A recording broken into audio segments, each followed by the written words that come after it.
Just the tiniest bit late getting started tonight. I apologize for that, but I welcome you. Wish you a happy Wednesday evening, Thursday morning, whatever it is where you live. I am currently sitting here in the Douglas DC-8 from Aerosoft, and we are at Denver International Airport. We're going to be flying down to Phoenix Sky Harbor tonight, and the title of the stream is really what it's all about with this plane. It's more learning with this absolutely wonderful vintage bird. So let's jump right in. We do have quite a bit of setup, as you guys are well aware, with this plane, and we might as well get the ball rolling. We'll talk about some of this other stuff as we get going. We have information Bravo, and so we'll be utilizing that here in just a little bit. It looks like we are going to be departing 17 left or runway 25. Either one of those would be good for us since we're heading to the southwest tonight. But again, let's jump right in here and get this thing started. Part of this is just setup. So if you know how to set this plane up, you can jump ahead to probably about the 45-minute mark and jump in. That's when we'll actually be hitting the road here. So if not, if you like this kind of stuff, hop along. Welcome. We're going to start by getting the external air and power going, and we're going to go to the engineers panel here, and we're going to connect the external external power. We will make sure our volt and frequency selector is over here on AC tie. Cabin compressors, we need to double check that all of this stuff is on low and all of these things are off. They are. Our Freon compressors are also off. Our pressurization, we are going to climb to 340, so we'll go ahead and spin that down here. And we'll turn the galley power on. You're going to notice, by the way, if you're familiar with this airplane, that I'm not exactly following the standard Aerosoft manual. There actually are two checklists. There's a very, very detailed one, and then there's one that is not, it's like a shortcut fast version. I don't exactly know what you would call it, but mine is kind of a hybrid of the two, to be honest. And so that's that's where we're at here. Let's see. All right, I want to put the INS to standby. We got to get that going fairly early in the process, and it takes a minute for this thing to warm up, and then we can jump down here to the pedestal, and we can find our position. Sorry, I'm going to be jumping in and out of the sound because I'm jumping over to my other screen. I have SimBrief pulled up, and this is where I'm getting my actual latitude and longitude. This INS system here, very, very accurate, but it is a bit of a setup process. And the first thing you have to do is go to position. You have to set this to 0, and this is essentially helping you initialize this whole system. So Denver is north 39,517. And west 104,404. And we have to do that over on the other side also for this initial heading. So again, north 39,517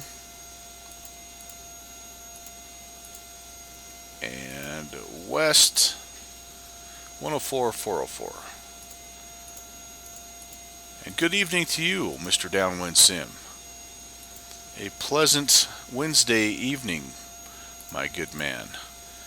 Alright, we have that. That'll help this INS, like I said, it'll help it align itself, and this is kind of what we're talking about here. So it takes you through 9 different tests, essentially, and once we're down to well, actually, I take that back. I don't know how many tests, but it goes through 7 or 8 tests, maybe 9, a series of tests, we'll say, where it does different things with the gyro and the magnets and all that good stuff. And when this gets down below 5, it's actually acceptable to fly, but we like to take it all the way to 0 because that means it's as accurately aligned as it possibly can be. And so we've got plenty of other things to do as we as we let that one work through its test and its alignment. So we're going to go, let's see, oops, pedestal. I need the pedestal here. We're going to go ahead and we're going to put the, what's my view? Wrong view. We'll put our nav on here. We do have ATC here, 12185. So we're going to dial that in. We can get some clearance, and that'll be much appreciated. Whoops, I want to stand by. I want to go on. All right, there we go. 362. And that's our next step, actually. So hopefully he's had a time to take a look at our flight plan. It's a little different here since we're slant whiskey, and we'll see how well he does there. Yeah, downwind, I'm having a good week, and yes, giving myself homework and tests. I guess you can take the, how would they say it, the teacher out of the school, but not the school out of the teacher, something like that. I don't know. Keeps your brain active. You gotta love it. All right, let's check in, see if we can get our clearance. In Denver ground, good evening. United 594, information Bravo, IFR to Phoenix. I'm going to jump over here and type some notes. That's why you won't hear the sound, the engine sound, for just a second. He's looking at my route going. United 594, ground, standby 1. Yep, he's going to have to take a look just to double check. It's not a standard RNAV, so that's this aircraft cannot, it's not RNAV capable per se, although as I'm learning more about it, there's no reason why it can't fly some RNAV waypoints, because really, if you can get the latitude and longitude of the waypoints, you can fly this thing with the INS. So I'm kind of trying to find the balance, because I don't know that it's necessarily purely slant whiskey, which slant whiskey is a lot like slant alpha, only you are able to go to high altitudes.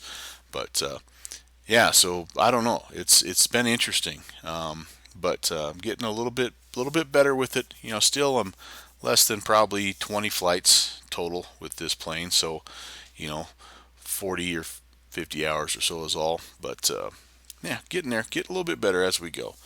All right. Well, as that guy is checking on our clearance, let's see what else we can do here. And we can actually, well, we can't. We need to start putting in our waypoints here, which is.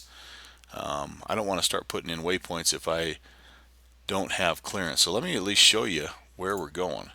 And I'm going to use Sky Vector for this because it's just a little bit cleaner.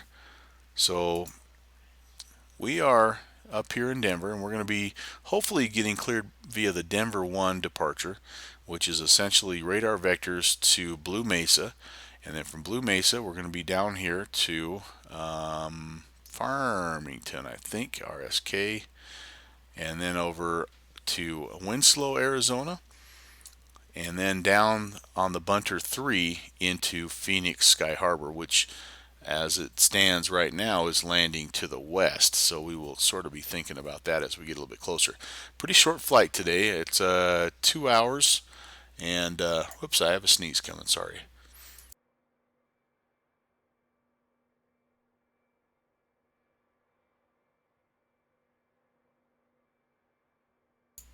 Maybe not. It'll come at just the wrong time. Yes, and I do expect to see you at the corner there, downwind. You know, looking for the girl in the flatbed Ford. So we'll see what happens there. But anywho, that's the plan for today, and we can go ahead. I know what else we can do while we're waiting. We can take a look at our sim brief, and we can get our fuel, and we can get our payload and all that stuff loaded up. So let's. United 594, Denver ground, how you read? I've got you 5x5, 594. United 594, your crew altitude is invalid. I can offer you flight level 180 if that works for you. Oh, holy cow. Actually, we would request 340. I am not sure how that number stuck in there, but 340 if we could. I had flight level 1 million or 100,000 in there. I have no idea how that happened. My V-Pilot has been doing some weird things lately. Alright, well, I'll let him continue to chew on that clearance, and let's see what they're saying here. We do need, see if I can remember, there we go. I'm needing, I'm sorry, you were broken on that one for 594.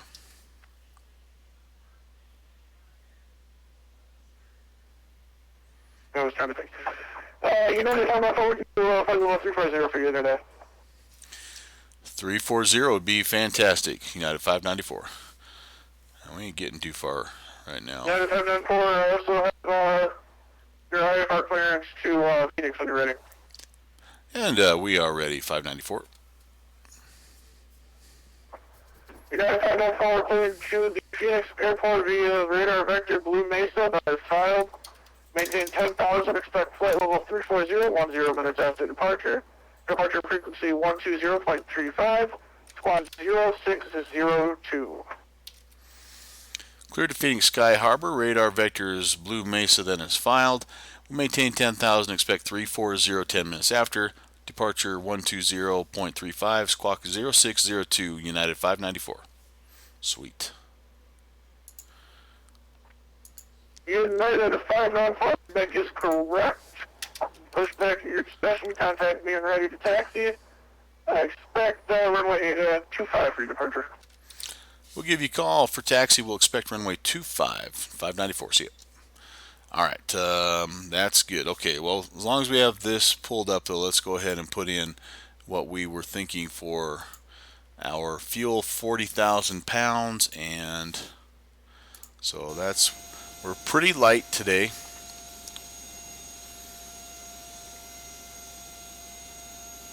And this is actually with a little bit of extra, 10% or so extra, but you can see this plane can hold a lot.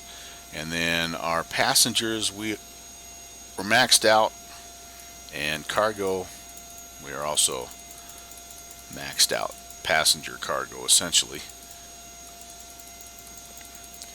So we have a gross weight of 228. I need to put that here in my flight plan, and then that'll be the last time I have to click over on my other page here to get information set in there. You do need to bring that flatbed forward. Alright, I can show you, I can show you the SimBrief stuff here. Let me see if I can get that off. So here's what I'm going to be putting in. So this is what we have.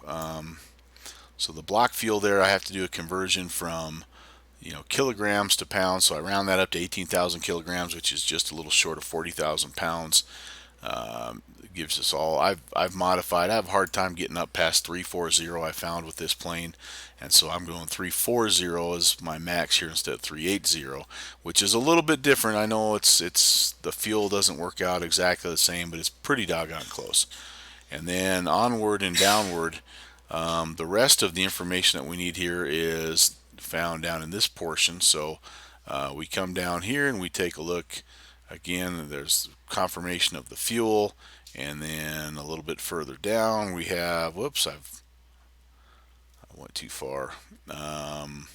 Passengers 177. I think I put 189, so we could change that here. 177. There we go. Yeah, so it's you're in between either way. Well, we'll keep her full. What the heck? We'll keep her nice and full. And then the rest of it I put in as we go. So here were the coordinates that I used to put in for my location at Denver, and then I'm going to go through, and you have to put in, you have to enter these VORs essentially. So Blue Mesa and Rattlesnake and Winslow, those are all going to go into this CDI INS. What am I thinking? But anyway, that's where all this information is coming from. But again, I don't like to have I don't like to not have the airplane sounds going as much as I can, so I try to keep that on the other screen, and we're ready to put some things in here. So I do need my transponder code, and wouldn't you know it, now that I've been talking, I forgot what it is.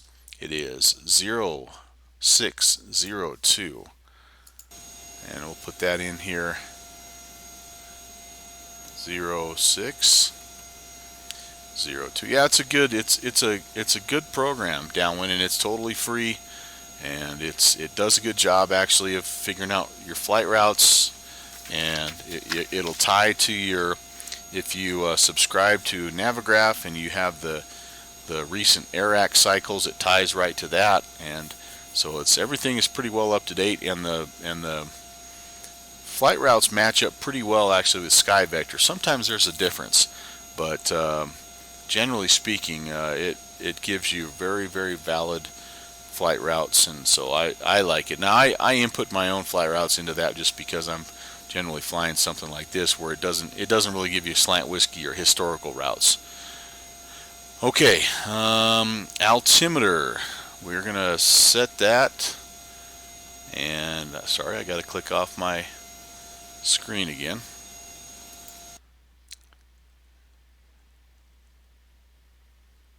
Mm,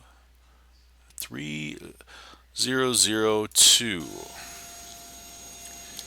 All right, that is here. 3002.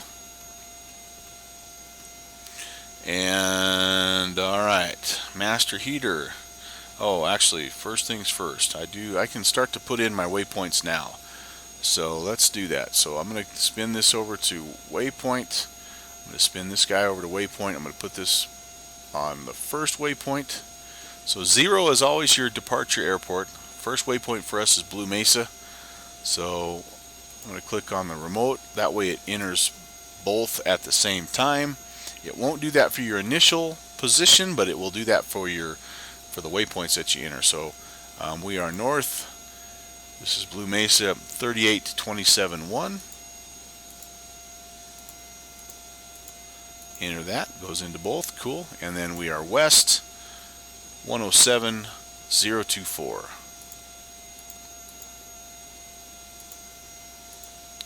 107024. Alright, first waypoint is in. And there's not a lot of waypoints, but you have to keep in mind you only get 9 when you are flying this airplane. So you have to make sure that you are strategic. Rattlesnake is our next waypoint, our next VOR. It's north 36449. And west 108059.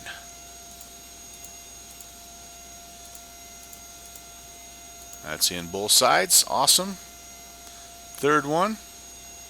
Downwind Sim, please feel free to go get some ice cream here while I get this all set up.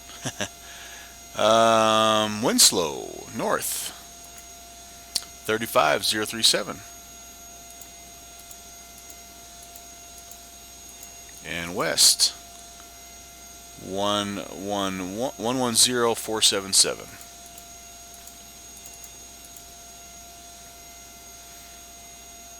Alright, so that's in both, and then I like to do the last waypoint as the airport that I'm going to.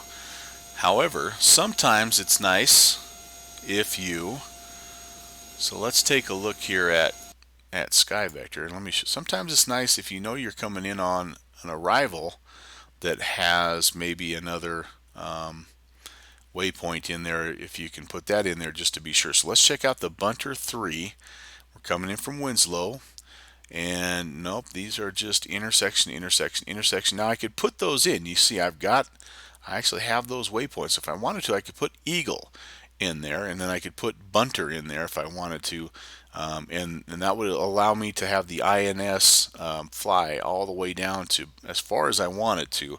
But what I generally like to do when I get onto the approach is I switch over and I use radio nav, and I'll follow the Winslow radial out to Eagle. Then I will, I'll tune in Phoenix after that, and I'll follow it in, and then generally, down in this range here is when you're going to start to get vectors for final. So that's just kind of my own personal appeal, but you could, again, you could put waypoints all the way down to, excuse me, final approach fix, and if you wanted to, if you had enough. So for us though, Phoenix, the Phoenix Sky Harbor Airport is going to be our final waypoint, and that is, if I can find it here, north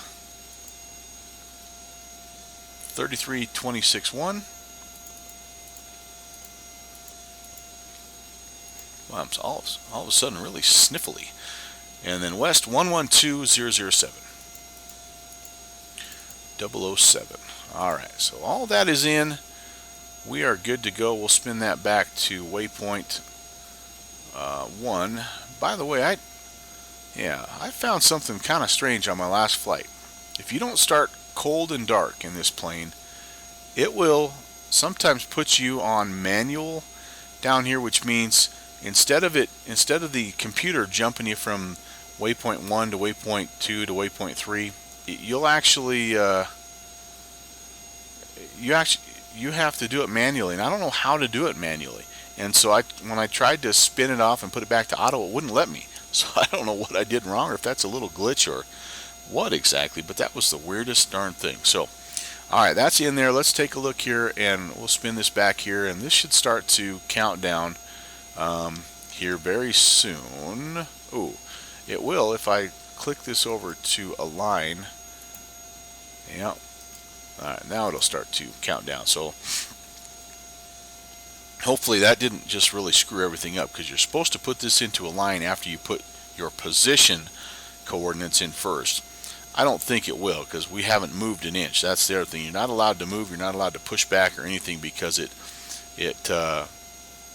reads where you're at based on, you know, magnetic north and the movement of the earth and all those crazy things here. Yes, I will paste my flight plan. Let me see if I have it here. Right there. There it is. That's my Sky Vector flight plan right there. If you want to check it out and fly along with me or whatever you want to do, that's cool, man. You know as well as I do, it's much more fun if more people are involved. Plus, if you're flying, it gives you less chance to make fun of me as I'm flying. So, alright, overhead. I'm just kidding. The master heater is going to come on. We're going to just turn that to everything, basically. Our windshield heat, we're going to turn that to warm up. And we will need some cockpit lighting. Or it's going to get dark here in a hurry, so let's just spin these up to kind of medium setting.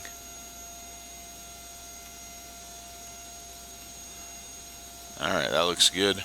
Fuel and payload, we did set that. We are going to come over here and verify that we have 40,000 pounds. Yep, that looks good, and it's 10,000 in every engine, which is awesome. That's what we want.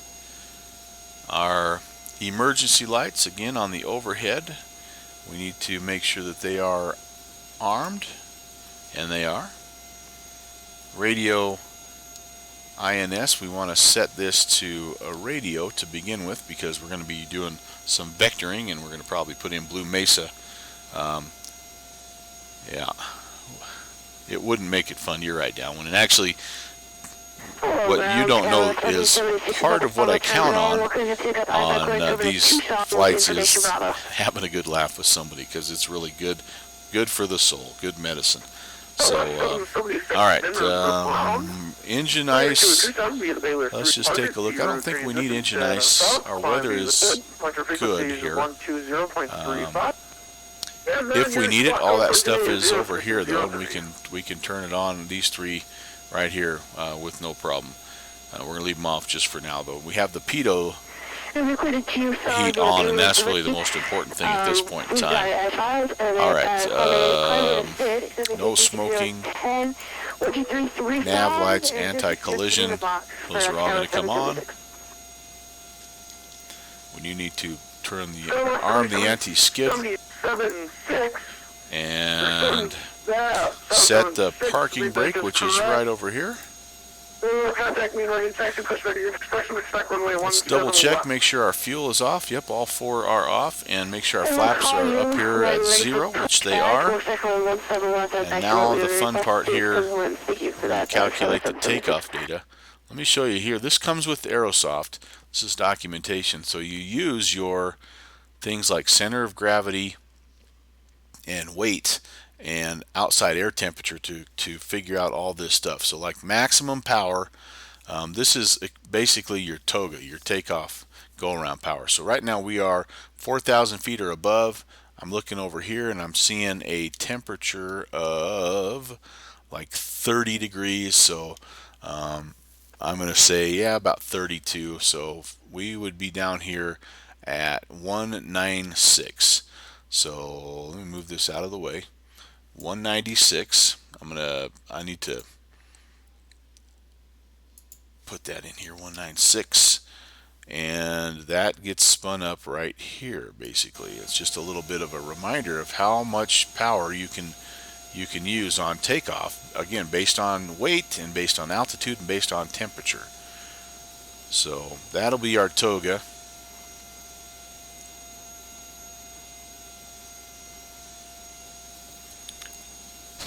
If anyone from Captain Sim watches this channel, this is what you're lacking. This is the difference right now between Aerosoft and Captain Sim. Both tremendous products, but this makes a huge difference.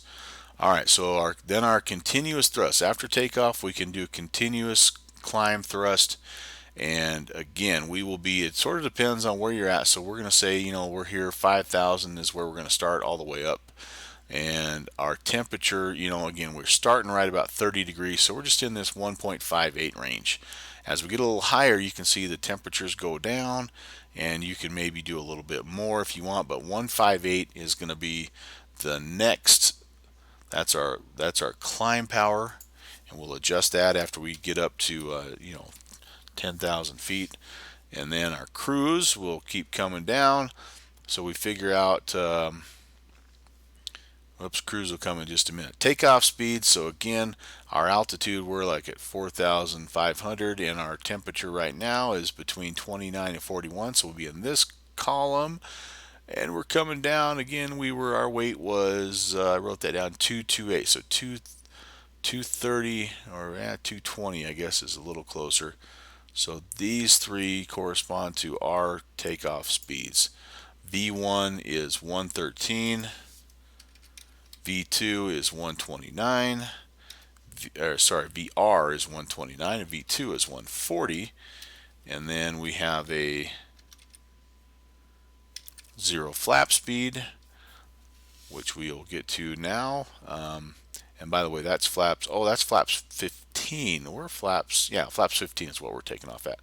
And then our 0 maneuvering speed here, our flaps up speed, since we're about 230, so 205 is where we have to have all of our flaps retracted. And then also on descent, that's the speed where we can use them. Alright, so we'll figure out cruise and our VREF here once we get rolling. We will be looking for a cruise somewhere in that Mach 0.78 range. So we'll be in here, and again, we'll just look at altitude, and we'll kind of come over here and check our weight and see about what our setting needs to be. But that's where all that information, by the way, is coming from, in case you wonder what I'm talking about as we go. And alright, so let me plug that back in.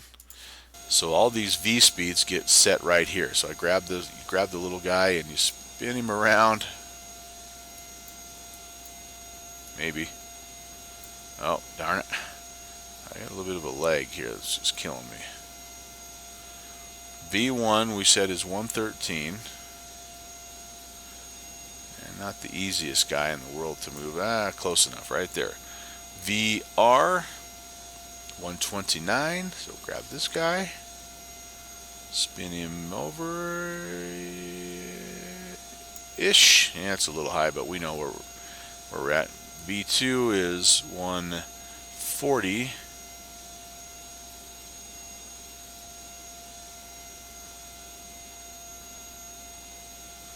No idea why I'm having such a lag here. And then 205 on our 0 flap speed. Again, these don't really affect anything. They're just little reference points for you to know where you're at. V1, VR, V2, 0 flaps. Okay. Making progress. So that's our takeoff data calculated and set. Our altitude, we were told to maintain 7,000, no, maintain 10,000, and then we can expect our cruise altitude 340 10 minutes after. So we'll spin this up. Look at that. There's that altitude warning. You get it above and below 1,000 feet. There's 10,000. That looks good. And our heading is just going to be runway heading. So since we're cleared runway 25, and that's going to be our heading, about 250. We'll adjust it fine-tuning wise as we go.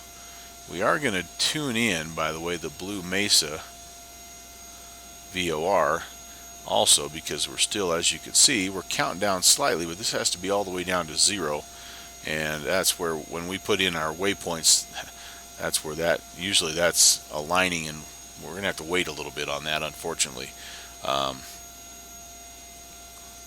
So our frequency, again, Blue Mesa.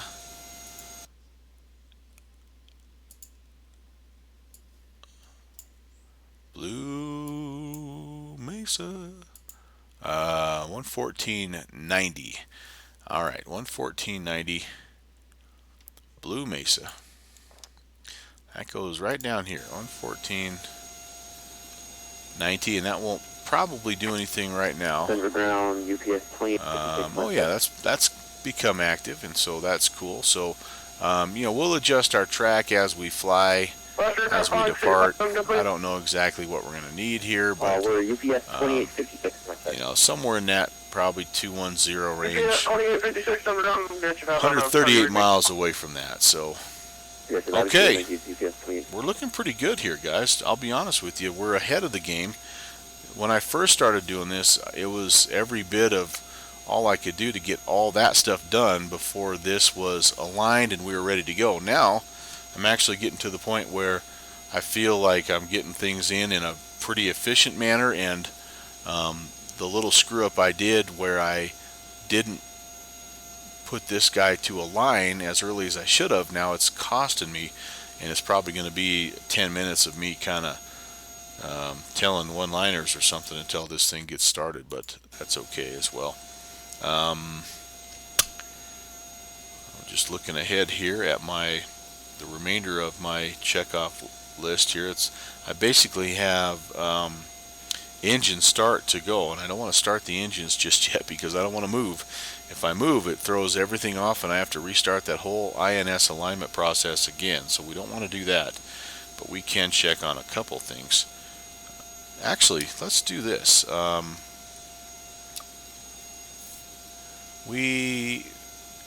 No, the doors are already closed. I didn't actually do GSX today, and the main reason I didn't do GSX today is because I still haven't configured GSX to work with the DC-8. Shame on me, but I just haven't had, like I say, I have such limited time to spend on the sim that when I get a couple of hours, what I want to do is fly. I don't want to be messing around with configuration. And as much as I do like GSX, and I really do, it's a pain in the neck to configure, as I'm finding. Boy, my frame rates are choppy. What in the heck is going on? I have no idea. No idea.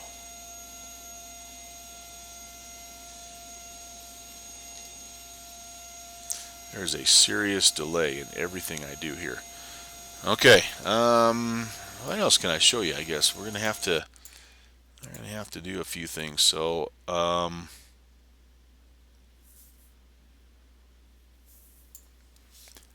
let's just take a look at the VATSIM world, see what's going on right now. Pretty good coverage, like I say. This is why we chose this route, because we had some ATC. Hopefully those guys will be able to hang out with us here. It is 7 o'clock Mountain Time, so shouldn't be too late. It will be in there by 9:30 or so. Looks like Chicago, Cleveland, Washington, and Atlanta have some good coverage going on. Toronto and Montreal as well. So if you want to get up there in the Northeast a little bit and have some fun, you can. Over onward and upward here. Yep, London, France, Europe's gone to bed. It's very early in the morning. What, probably 3 o'clock in the morning, or even later than that. So, but we do have some South American ATC. So Santiago is hey, 5 departures, 3 arrivals. That's awesome to see. Those guys work hard down there and have some really cool, especially along the coast here, some very mountainous, scenic places to fly. Oh, and we even have some towers here. That's great to see, because those guys have been trying hard to get some more traffic down in that area. So if you're just bored and looking for a place to fly every so often, that's a great place to go and just check out. So I would highly encourage that. All right, well, UPS 2856. we're getting closer. 65, and we're going to Phoenix. let's see what we. There's a couple things I could do here just to make sure everything is looking good on my. 2856. So my fuel selectors should all be up here on main, and they are. And again, that's going to be good. The fuel selector, this fuel management is a whole. Right now, I'm going to be honest with you. I'm pretty much a set it and forget it guy right now. But there's an art to just this portion of the engineer's panel, and I am researching that. I'm getting a little bit better, but every so often I will turn the wrong thing off and the wrong thing on, and 15 minutes later I'm sucking air because I've drained, the wrong fuel tank, and all of a sudden I go from a 4-engine jetliner to a 2-engine jetliner, which is not good. Downwind sim, if I can inspire you, man, then I feel like I've accomplished something, and I'd love to see you in that MD-80, buddy. The Mad Dog, man, that's on my list. Planes to get. A little Arnold Palmer tonight. So caffeine at 7 o'clock at night. I'll be up all night, basically. Hey, we're down to 55. We technically, we'll get the green light up here. We technically could fly this, but I've run into some issues when I've done that. So I'm going to try to hold off. We're only about 5 minutes away now from having it all completely 100% ready to rock and roll. We just changed about 2 minutes ago. Well, if you'd like, we can come up here and hold. Listen to the and we'll come back on your frequency, if that's alright. For Chicago 776. Skywest 776, nothing really changed, so it doesn't really matter. At this point, you can get it at Ronald, if you'd like. Oh. For Skywest 776, officially we just get the new altimeter, and we'll be fine from there. Skywest 776, number altimeter 3002. I actually think since I've been sitting here, I've lost departure, but we still do have center, 135.6. So I'll have that ready to go. Yep, we're down to 4 now. We're getting, like I say, we're getting close. This guy's blinking like he's ready to go. 17 taxi via Mike, Echo Delta. Thanks for your patience. Downwind, are you going to Mike, Echo Delta. Fire up your MD-80 here, or are you just going to wait and try to do it later on? Please advise.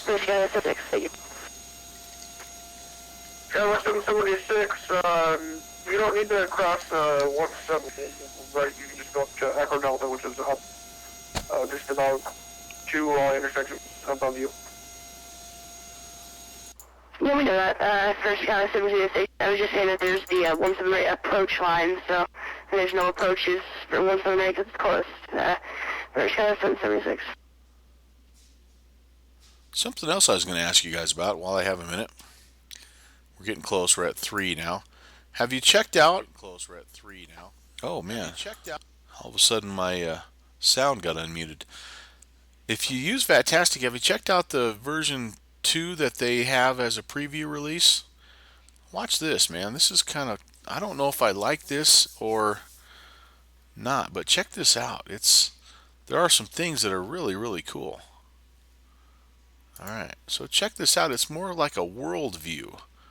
And here's what's actually kind of cool about it. So you can see the controllers that are online center, and what I don't like is it's tougher to see. Well, you got the weather, which is cool, but it's like Google Maps, man. It's photoreal imagery, and then as you spin her down, look at this. This is way cool. I mean, look at that. You want safe taxi? I got you safe taxi right here, buddy. Look at that. That's the photoreal view of Denver International. Isn't that cool? I mean, come on. That's pretty cool. All right, so he is going to do it, but offline. Wants to learn how to fly it a little bit better, work through the stuff, yeah. And yeah, don't rub in the VR stuff here, man. Don't do it. That's not nice. So maybe it does. Maybe it's not going to be like a safe taxi because I'm parked here at Bravo 32. So I'm at the Bravo terminal. It's not showing my airplane, but still, I kind of think that's pretty awesome. Where does it have me at, by the way? Ryan Clark. Oh, it has me right there. So UPS 2856. I bet I know why that is. I use the, well, no. I have Heart of Phoenix for UPS. Well, anyway, I just got a kick out of that, and while we had a minute, I thought I would show you that because it overlays the weather, just like regular SkyVector does. But it gives you kind of that world view, which is also pretty dang cool. Then it has a little bit of a different event calendar as well, so you can see what's going on. You know, we have the VAT USA map. Obviously has quite a few things, but this does a good job of letting you know what's going on in Europe, in Canada, Asia events. So anyway, I think they've done a nice job. It truly is right now just a trial thing, and I'm used to this view, so I do tend to stick with this view. But yeah, I just thought, like I say, thought that was pretty cool. All right, ever so close now. By the time we get this baby lined up, we're gonna have all of our ATC offline, and but this is part of the deal with this plane, and it's kind of like a fine wine, man. You just can't rush it, and you just have to enjoy the process and make darn sure, which I've been going back over and double checking and triple checking my checklists here. I'll show you something else while we're waiting. I don't know if there's any interest in something like this, but I would like to, at some point, swap notes with some other people who have flown this plane, because like I was saying before, my checklist and my flow here has basically just been homemade. Here's what I have right now. This is kind of my own version of this checklist. And what I've done is I've color coded, and I've also just sort of give myself a little, like E is engineer's panel, C is the captain's panel, P is the pedestal, O is overhead, S is just things that you use, just sim commands. But I think it'd be cool to compare notes and see. And so I have no idea if anybody here wants wants a copy of what I have, just so you can see what it looks like. I have everything basically up to well, I have everything, I guess, all the way to shutdown. Some of this stuff is still pretty rough, but it gives you a sense for at least what I'm going through. And then this is the part that I'm really really working on right now is this up at cruise. What do you do with the fuel? And I know one thing that is recommended is you want to make sure that you keep everything as balanced as you possibly can. And so I do know that depending on the situation and the wind and weather and all that stuff, you can have an uneven fuel burn. And so I know that's part of what the engineer is doing. But anyway, so if somebody stumbles upon this 776 contact Denver Center later 135.6 and today. wants to swap notes, I would gladly send you a PDF of that And and 135 trade you your I'm notes, out because Pekin, the Aerosoft 736. version is quite a bit. Well, I shouldn't say quite a bit different, but here's what it looks like. It's very thorough, but it takes you through all the, you know, it starts with the flight check, and all that good stuff. Has all the tests in there, and I've skipped the tests. I know to truly be authentic, I should be doing all these tests and stuff, but I don't. And maybe now I need to start, because otherwise you're just sitting waiting around for the INS to align. But it's a little different. It does have the, where it's located, the first officer or the captain's, so it does have those things, which is kind of nice. But then it kind of goes back to, some of this stuff is you just have to find it on your own. So I spent quite a bit of time really going through this and making sure that I had everything the way it ought to be. And then there is also, it's called an amplified checklist, and that is kind of the same thing, but it's like everything is has a little bit of detail in it. So it really it gives you some things about why you're doing what you're looking for. The on position allows the generator connected, so it does a really, really nice job of explaining what happens. But it does tend to get sort of long, and of course, I don't know if you're like me, but I like to fly. I don't like to work checklists, and I do enjoy, though. I do enjoy the getting to know the airplane and getting to know the history of it and why things work the way they do. Hey, we're one notch away from being completely aligned. Are you still with me? Downwind, are you still with me? Downwind, I actually have that for every one of my aircraft right now, and in varying stages of completeness, and especially with some of these planes that have people, have buttons all over. You have the captain's panel, and you have the glare shield panel, and the overhead panel, and you have the the engineer's panel, obviously. Hey, looky there, I see 05. We're totally aligned. So we can do this. Nav, and we're actually ready, ladies and gentlemen, to start our engines and push back. Woohoo! So let's see. Wouldn't it be a shame if we got all the way to this point and I had made a mistake and we're not able to get started? Perish the thought. So sim brief.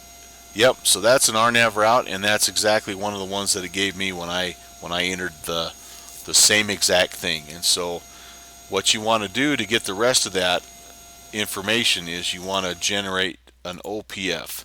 And so that will be right here. Let me back up. Oh, heck. Shoot. Well, when you go back up toward the top of the screen below the dispatch output, there'll be something here that says generate OPF. Click on that, and that'll give you all this information there. And it's nice because it gives it to you per your aircraft. So it'll give you the Mad Dog information and all that stuff that you need there, which is pretty dang cool. Okay, starter is armed. We do need to go ahead and turn the galley power off.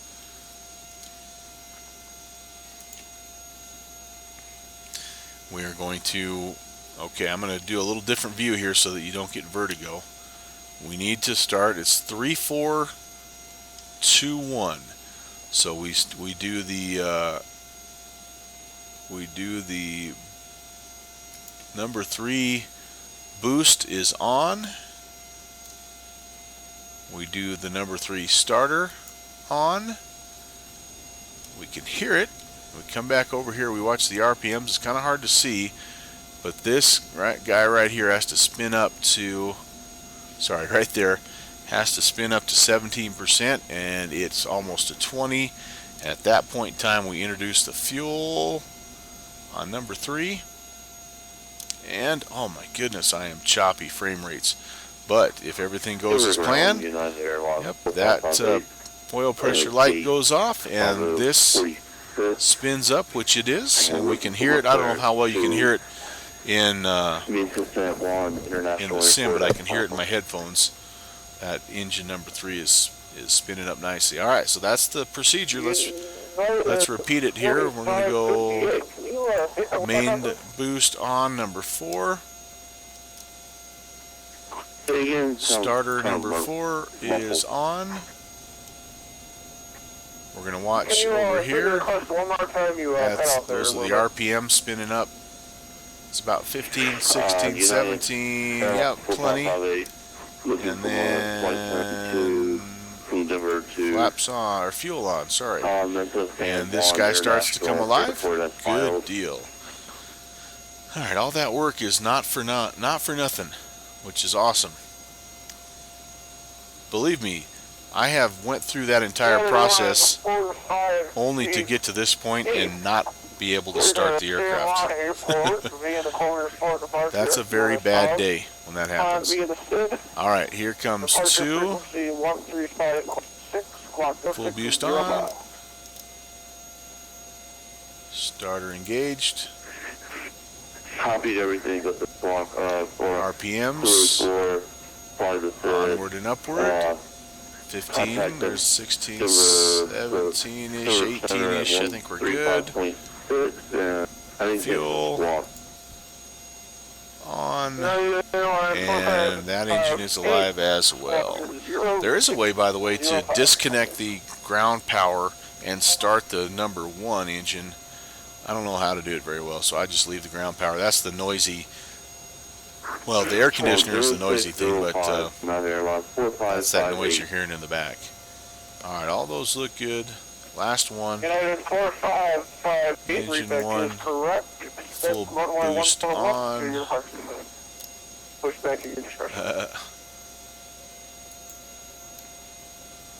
Starter engaged. RPMs coming up. And this is what that looks like. So we're through. We're almost to 20 right now. 20%. 17 left. And fuel on. Pushback about the distraction. This guy starts to, the fuel flow starts to go, and then the N1 RPMs crank up.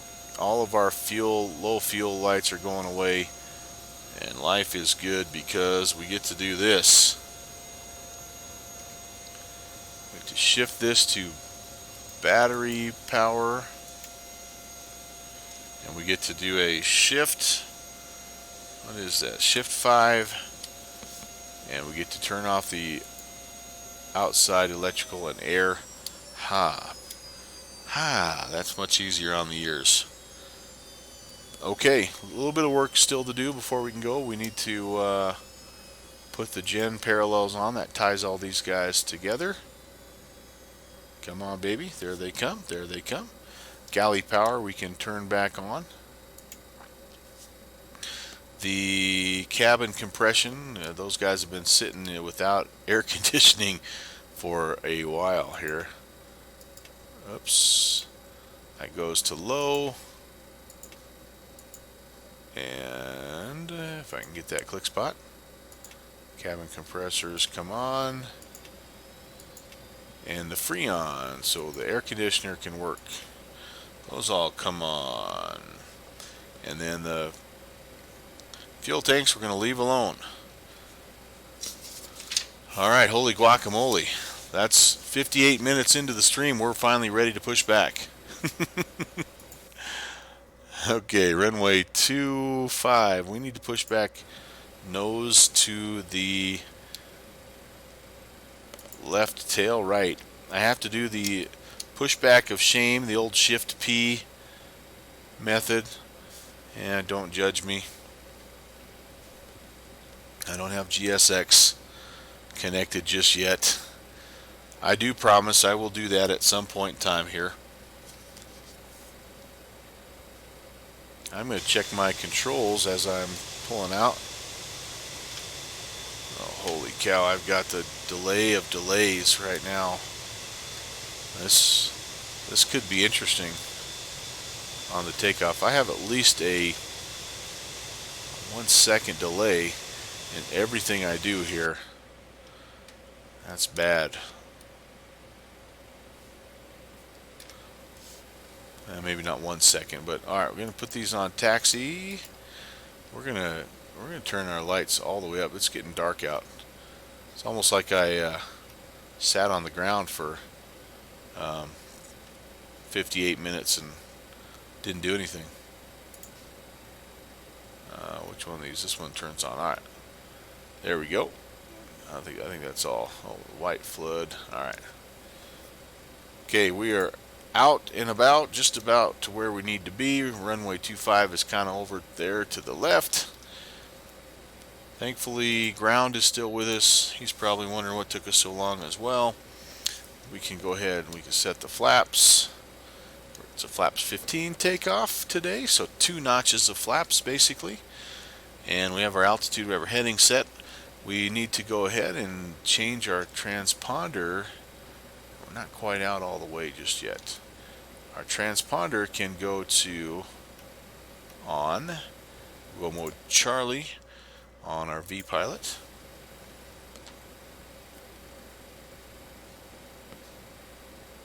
Just about there. We will turn our weather radar on, although our weather radar is just basically a terrain radar. It doesn't do weather at this point, which is a bummer. But it's still kind of cool to have the terrain feature. You know, we'll take it. It comes with the plane. Alright, that's close enough for taxi, or for pushback. Set that brake again, and we do need to make sure that, okay, that's still armed. Continuous ignition is armed. And, whoops, sorry. All engines, all engines. Manual override continuous ignition. Okay. I need to go get the ATIS again. Holy cow, we've been a while. What are we now? Okay, ground. Thanks for hanging out. Denver Ground United 594 information. Charlie, ready for taxi.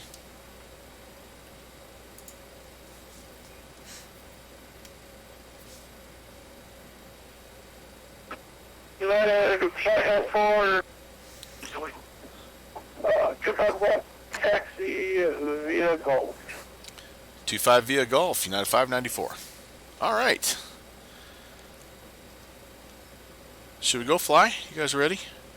Or would you like to see 58 more minutes of setup? I feel a little bit bad for the people that I said at the beginning of the stream.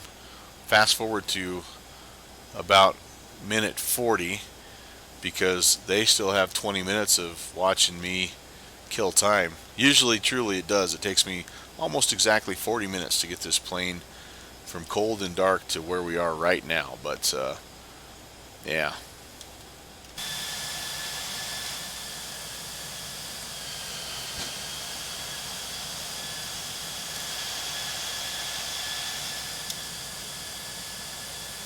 Hopefully it'll be worth it. Downwind Sim can attest. Generally, the comedy factor alone makes it sort of worth it. But I think this may be a first on the stream. I may have taught Downwind Sim something tonight as instead of the other way around. Usually he's the guy that's giving me the lesson.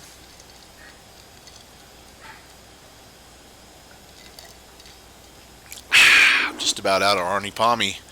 Arnie Palmy. Good evening, Denver Ground. Southwest 6745 requesting Ironfire clearance to Aspen 50 and Sergeant Field, Asphalt.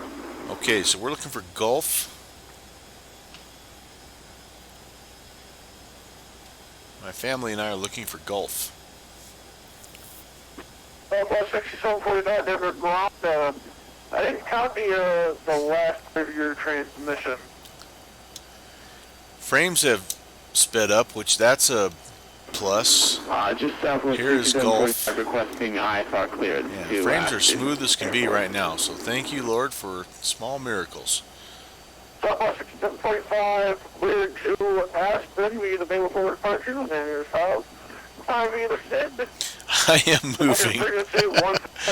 It only took me an hour and 4 minutes to get ready to go. Yeah, we've had some rain here. The last couple of days have been kind of cool and thunderstormy our way. It was we got rained on. You're going to feel bad for me. We got rained on at lunch recess yesterday. And that's dangerous for me because I have been told I am pretty sweet. Most folks are convinced I'm made of sugar, and so when the rain comes, they're a little worried about me melting. Southwest 6745, correct. Pushback at your discretion. All right, so Contact me and ready to text. Expect I think one we more are today. fully configured and ready to rock and roll. I have my takeoff power set. I have my V-speed set. We're going to be runway heading until 10,000, which is fast here because we're already over 5,000. And then we're going to get vectors down to Blue Mesa. We're anticipating somewhere in that 210-ish range. So, yeah, we'll see what happens here.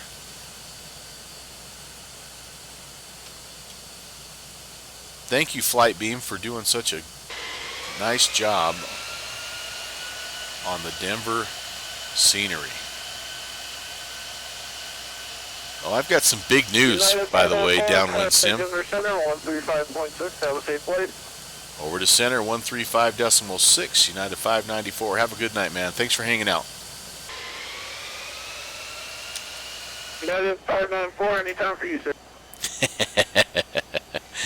Was that just a hint of sarcasm? 3560. I don't think so. He's a nice guy.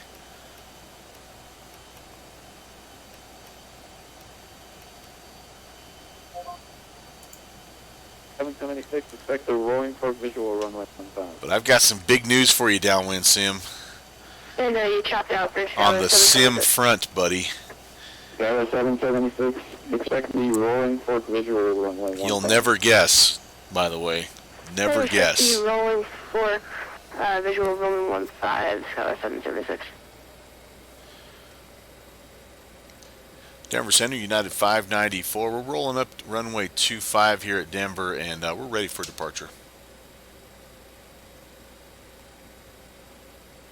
United 594, stand by real quick. I'll give you a hint, Downwind. It's not what you think. It does not have the letters X or P in it. So don't get too excited. It's not quite that exciting. It's big news, though. It's big news. 1035, Denver Center, Roger. I'll tell you when I'm airborne.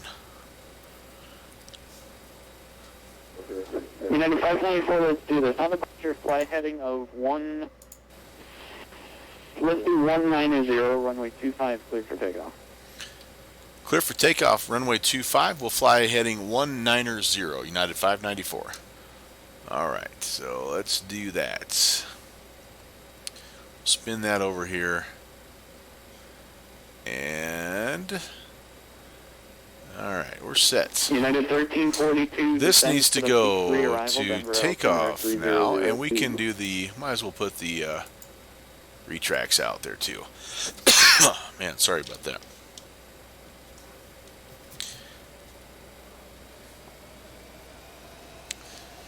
Happy Wednesday, everybody. Doggone it, if you get here midstream and you're still here, I appreciate it.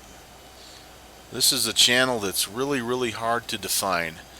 There's been a lot of smarter people than me that have tried to label it And I don't know what you would really call it, but it's a little bit of everything. It's kind of a variety show. I like the vintage airplanes. I also like the bush flying, but mainly what I like to do is just learn new things and fly different planes as often as I can, and just try to get a little bit better every time. If I can do that, I'm happy. I try my best to fly the real world procedures, and I use checklists, yeah, with some degree of fidelity.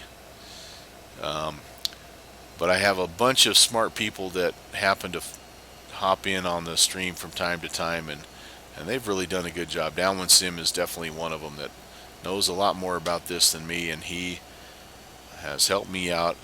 I've grown a ton. Alright, we're going to spin up, and again, we're looking to like a 190, I'm trying to remember, 198, just short of 20 up there if you're looking at our power settings. Alright, power is set. Dogfight upstairs has ensued. Airspeed is alive. There's 80 knots.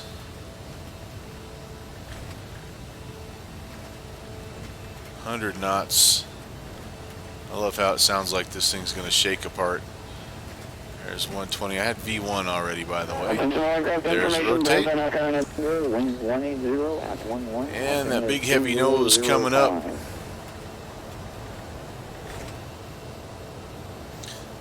And there's a positive rate.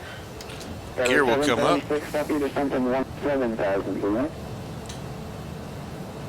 And Skylar 776. Bring a notch of flaps in. And for 736, looks like we got Montrose back in there.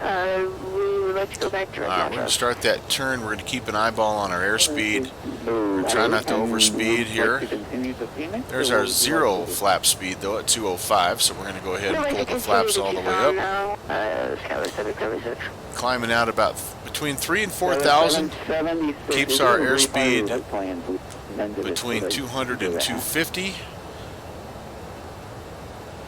We're going to try to take it up to 10,000 here, and just to keep it safe, we'll go to Aspen. Alright, that's fine then. Let's just take a peek outside. Oh, how beautiful is that, guys? Alright, let's not get too crazy. United 594, stay altitude. 594, we're climbing 9,000. There's our 1,000 to go. United 594, radar contact, climb and maintain 10,000. Climb and maintain 10,000, United 594. Alright, so we need to do this. We need to start to level off here because we're coming up on 10,000. And, oops, might have just leveled it off a little abruptly there, but now we're going to pull our power back slightly. Actually, we don't need to because we're 10,000, so we can go ahead and continue to gain airspeed. There's 190. And, okay. So here's what I want to do, because I have a hard time managing everything at once. I'm going to turn on my autopilot here. Right there. We are locked in at 10,000. We are on heading mode right now. We're on heading mode. And actually we're dipping a little bit. Okay, there we go. We're coming back up. 210 Kind of overcorrecting a little bit, which it'll do sometimes to maintain 10,000, but it should equalize here hopefully soon. Our VOR, by the way, is active, so we can spin this track around. I don't know what the direct to. Oh boy. United 1756, the view of the P3 arrival, Denver altimeter 300 on.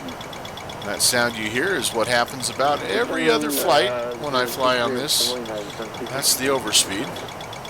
32, I believe I said it earlier, but send via the P3 I don't know why this continues to spin in and out here. We should be able to level it out, but it is not wanting to. This is a little different. I haven't had it do this before. Alright, 776. Alright, we're going to do this actually. We're going to just hand fly it. Try to get it stabilized. 3017. See if we can hold it at 10,000. We've got our speed back down. We are now on heading 250 and down 16,000. United Aerosoft 776. United 594, turn right heading 250, climb and maintain flight to 340. Right turn 250, climb and maintain 340, United 594. Alright, so that'll help us a little bit here. Bleed some airspeed off. We want to be about 300 in the climb, and we just got up to about 350, which is a little bit too quick, obviously. Alright, so we'll try to re-engage the autopilot here and just see if I can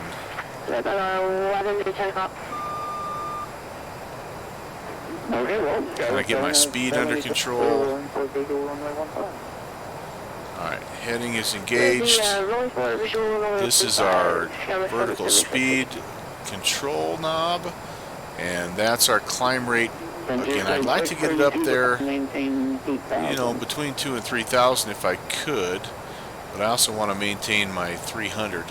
I pulled back on the throttles quite a bit as well, as you can see here. I don't know if you can or not, but I was all the way back down to 120, which is a pretty low power rating here. Let me spin this up real quick and get that set at 340. The thing about this plane is it has a lot of momentum, and so when you get going like we are now at 300, you can carry that momentum and really you can achieve a pretty nice rate of climb and keep 300 as your airspeed. But when you let it drop, it's a hard plane to get going again. So alright, I'm checking one quick thing here. My climb power was supposed to be 158. So I'm a little bit below that right now. I'm going to go ahead and nudge that throttle up. I'm going to spin this down to 158. That is a maximum power rating, so you can see I'm still below it. I'm at 140. So I have plenty of throttle here still that I can give. And I'm not climbing out too aggressively just yet. By the way, we're through 10,000, so let's turn those lights off. Landing lights and the retracts. Oh man, there was that sneeze I was worried about.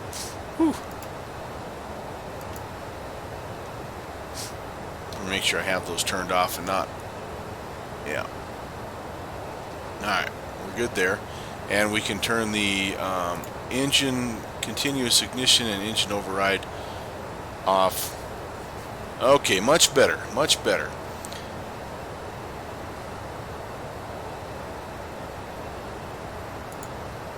$104 miles.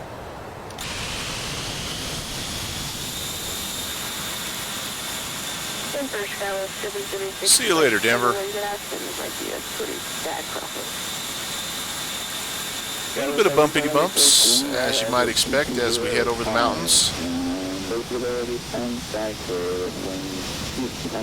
there is some snow up on the mountains right now, this part of the country. Alright, so just so we can, so we're a little bit west of our radial, but that's okay. Right now we still are on radio navigation. As soon as we get cleared on course, we can flip it over to the INS, and right now the INS is showing that we are going from waypoint 0 to 1. So that is Denver to Blue Mesa. That's exactly what we want. Now what I like to do is I like to have the left hand side on distance and time. So we're 98 miles away, 16 minutes. I like to have the right one on the wind. We were just saying if we Wind had to right go now, around. whoops, right there is 257 at 3-1. So this, by the way, should match up with this, and it's pretty close. Yep, 96 and 96. Oh, no, That's we a were just saying, DME if we had to go around, we'd go over Eagle. is based off of the radio navigation. It's based off the VORs, and it can stay active the whole time, even when you're on INS. Okay, our speed, as you can see, is a little over 300. So I'm going to increase. Right now we're climbing at about 1,800 feet per minute. I'm going to spin this back. 594, clear direct Blue Mesa VOR, Hotel Bravo uniform. Clear direct Blue Mesa for United 594. Thanks. All right, so United 1342. I want to do this. We're going to go ahead and just spin that track so we're right on. We're going to spin our heading so that we're right on, and then what we're going to do is engage. So over here, it's kind of hard to see, but see if I can show you here. Let's spin this over from heading select to localizer. So that's going to now tune in. It's going to use my navigation frequency and my course. Hopefully. IFR clearance to Cheyenne practice approaches. 7336 Maybe not. Oh, that's doing something kind of weird. All right, let me flip back to heading. I should have picked up that VOR and took me straight out, but for some reason it's not. So let's get on track here, and I think what we'll do is just engage the INS. While that comes around, I'm going to double check and just make sure I have the right Blue Mesa 114.90. I have 114.90. Yeah, that's interesting. I don't know what's going on there. Let me check one other thing. Let's just make sure we have. Yep, that's on. And that's off. So this is not trying to pick up nav 2. I wouldn't think. We can use nav 2. It's sometimes helpful to have that. Runway 13, taxi via Alpha, Cherokee 36 Whiskey. That's not even picking up at all, though. That's interesting. I don't know what's going on here, but well, all right. That's the way she goes, but that's okay. We're going to flip it to INS, and we are going to. So one thing about the INS is we don't have to. Oh, I may have had it. I don't know if I had it spun around the wrong way or what, but all right, this could be interesting, guys. So we should be able to engage the INS, and how we do that is we just flip this over to auxiliary or nav. It might want to vector me a little bit one way, and then yeah, kind of gently to the right, and then it'll come back around, pick up that course, and get us on that outbound radial. We're still 76 miles out, so have a ways yet. Speed's dropping slightly. You know, the higher we get, the tougher it is to climb. So we'll spin down. We'll get our climb out to about between 1,000 and 1,500. We are through, by the way, the transition altitude as well. We're already at 240, so let's spin that down to 299 or 2. Southwest 6745, holding short runway 17 left. We don't want to let that speed get down really below 250 if we can help it. So I'll be patient on the climb. I'll climb out at 500 feet a minute if I have to, just to keep my airspeed up. Like I said, once that airspeed gets down, this plane has a tendency to pitch, and the nose comes up, and then there's almost nothing you can do to get that nose down except for lose altitude. You actually physically have to nose over, and it's I mean, you can use trim to do it, but you lose altitude, and that's obviously not a good thing. Downwind Sim, are you fired up yet? You going? You rocking and rolling? Would you like to maintain VFR in practice approaches, or do you want an IFR plane to do practice approaches? We'd like an I clearance to do practice approaches, please. Cherokee 36 Whiskey.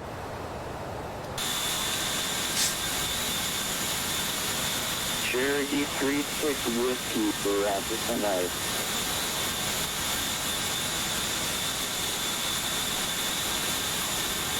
Country flight 632, winds 190 at 11, runway 16 left, clear for left.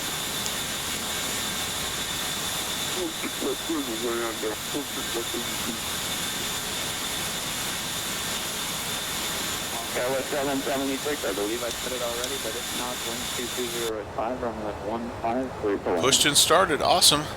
All Alright, so here's the big news. Let me find a graphic.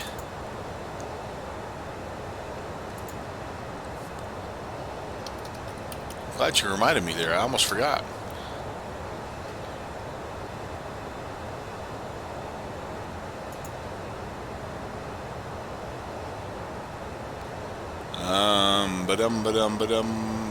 Where are you, big news? Thunder Center, UPS 2856, full start 17 left, clear for left. UPS 2856, runway 17 on the left, line of parking traffic.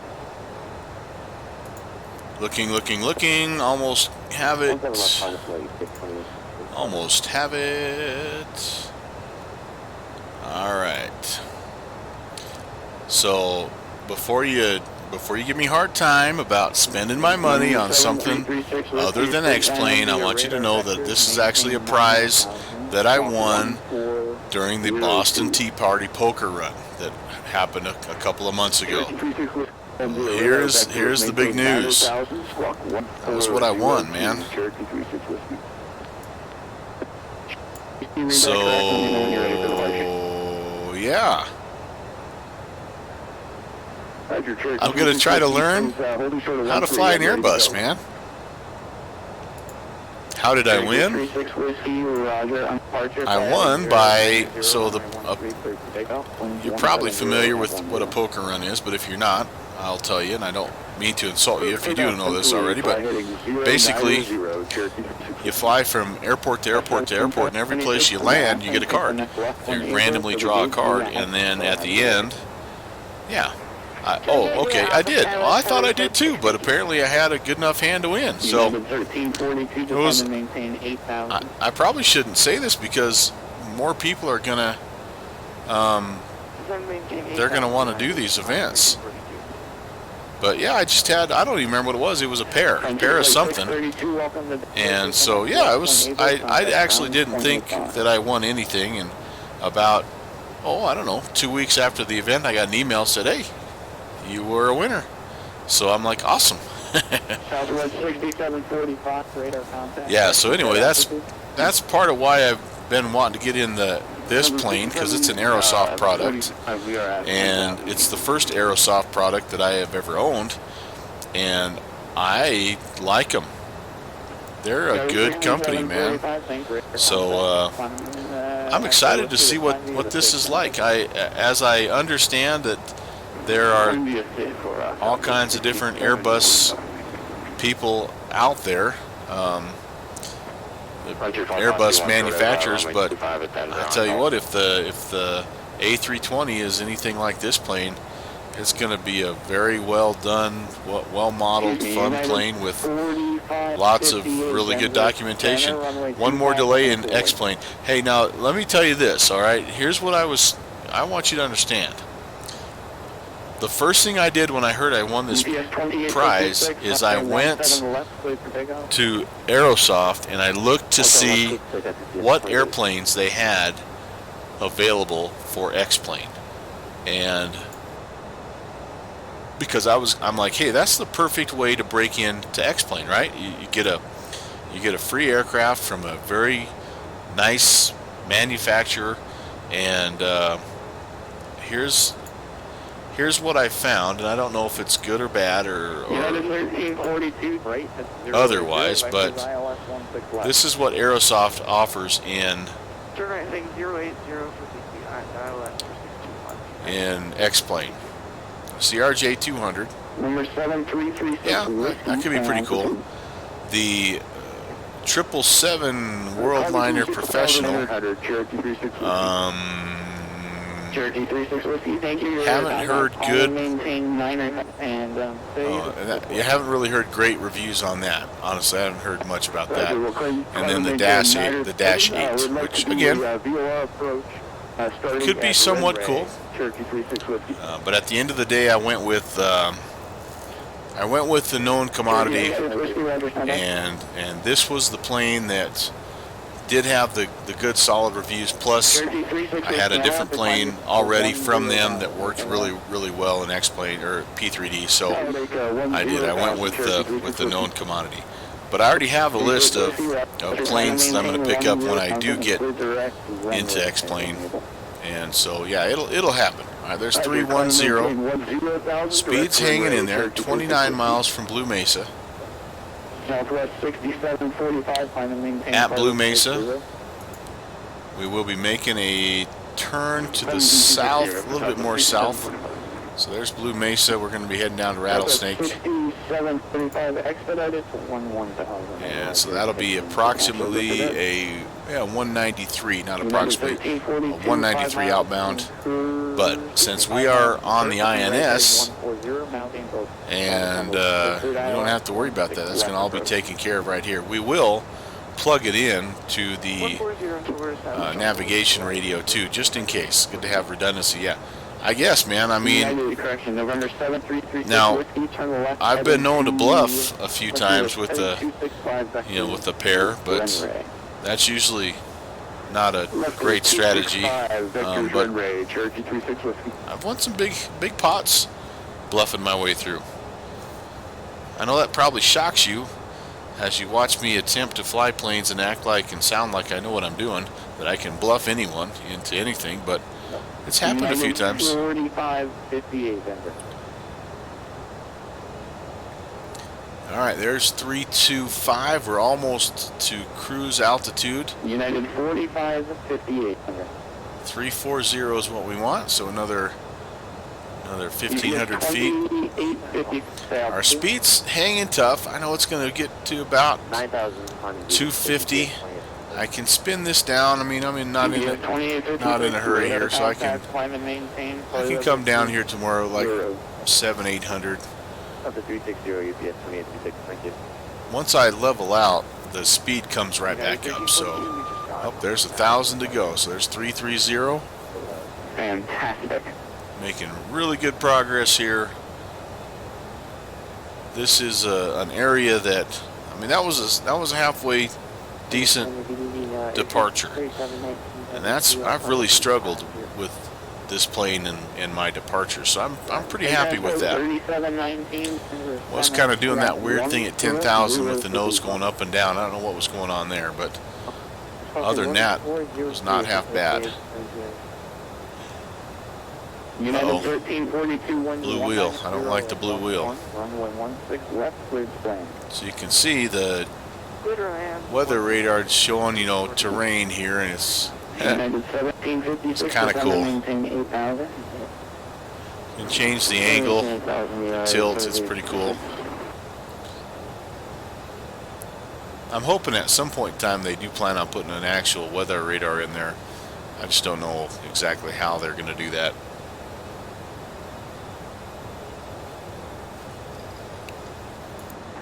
Denver Center, United Airlines 4558, fully short of runway 25. United 4558, Denver Center, runway 25, cleared for takeoff. Cleared for takeoff, runway 25, United. Tell you what, Denver's getting some action here. Air transport 3719, on a Wednesday night. Radar contact 22 miles southeast of the Grand Junction via Walk. Denver Airport itself. Oh, did I just? Yes, I did. I blew through my altitude. All right, hang on for a second. Click. We're gonna have to actually spin it forward. November 7336 Whiskey. We actually made it to about 3,400. Sorry, 34,400. Let's spin this forward. Drop some altitude here. Doggone it. I got distracted by the fantastic map. Denver, again, 6 departures, 4 arrivals. That's not super busy for them, or not even close, but Probably a good 12 airplanes or so in the airspace right now. That's pretty cool. Phoenix, by the way, 3 arrivals, no, 4 arrivals, 3 departures. So hopefully those guys will hang out. And alright, it's picking up our turn down to Rattlesnake, which is a good thing. Almost back down to 340. Our airspeed's looking great. Our Mach, we want 0.78. Takes just a minute or two for the airspeed to climb back up after we've leveled out. So we'll be patient, and we can take a look. I'll pull the documentation over, and we'll take a look at what our flight settings need to be, our power settings for cruise. Okay, almost there. We will spin it back down right now. And I don't know how well you heard that, but there's this little audible click when you get to this center line, and that holds the altitude wherever you're at, essentially. Okay. Cruise. Mach 0.78 cruise. So this is what we're looking for. Cross runway at about 8,400, cleared VOR Alpha. As I read this, I believe do you have plans after that, or what would you a guy needs to take a look at his flight level. So 330. Now I know we're not at negative 50. Do you have plans like right now I'm seeing it says negative 20. But 330, and our weight was 230, so right here. So our power setting should be 159er. That should give us a cruise of 0.78. So I'm going to come over here. I don't remember what I have. Oh, I have it almost set at that right now. 159er. So we're a little bit more than that. We're at 171. So I'm going to pull back just ever so slightly and try to get that down to about 1.59er. And then that should, I mean, we're pretty close to that right now. I would expect that speed to continue to climb ever so slightly. We're about 163. It's still slowing down a little bit. We'll let that kind of stabilize and see how close we are. We'll check on that here in just a little bit. Okay, so here we go. Cruise checklist. The cruise speed is set. Overhead. Ice protection not needed. Let's check our fuel. Right now I see 7,600, 7,600, 7,600. So we have good fuel balance. That's awesome. If one of these tanks should happen to get super low, I'm going to have to start doing some finagling here. I do have some notes, but I'm not super confident in how to do that. And I have been known to dock with the tanker and mid-air refuel too from time to time, just in case. But I've also been known to land this plane with 2 engines. United 528, standby, 2139, runway 17 left, clear for day. Anyway, 17 left, clear takeoff, southwest 139. Okay, I'm getting paged by Mrs. First Officer. I'm going to see if I can step away for just a second. I'll be right back, guys. Denver Center, United 594. Permission to step away for about 3 minutes? United 594, approved as a club. Alright, see you guys in just a sec. United 528, runway 5, clear for takeoff. Fly, let's see, fly runway heading for now.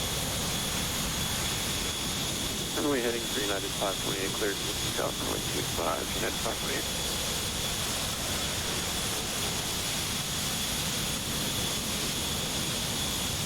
United 1756, road 11, runway 16 left, clear to land. Runway 16 left. November 776, Unit Delta is looking to pick up feedback clearance up to Cheyenne from Alpha Alpha from Takeoff Airport. Zero Center, Pacific 3026, about level 350. Pacific 3626, Denver, walk 1404. Roger, 1404, sir. November 776, Julia, Delta, Theta, VFR request. And November 776, Unit Delta is on the ground at Centennial. We'll bring the pickup by following up to Cheyenne. Have you like VFR flight following or just VFR? VFR flight following for 6 shit up. Number 776, Julia, Delta, let's see. Cleared into the Denver Fox Bravo airspace, departure frequency 135.6, walk 1405.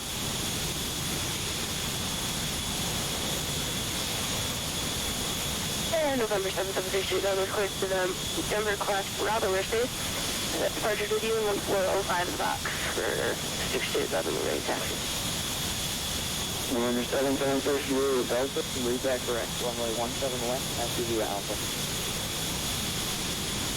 Once the Multi Alpha, 6 days up. Pacific 3620, radar contact 40 miles north of the P3D, flight level 20.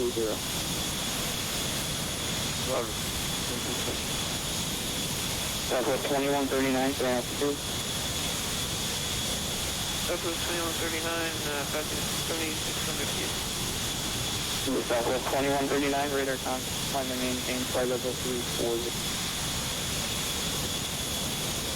Maintain flight level 340, Southwest 2139. United 528, the altitude. 10,000, United 528. United 528, radar contact, climb and maintain flight level 360, continue that present heading. Maintain current heading, climb maintain 360, United 528.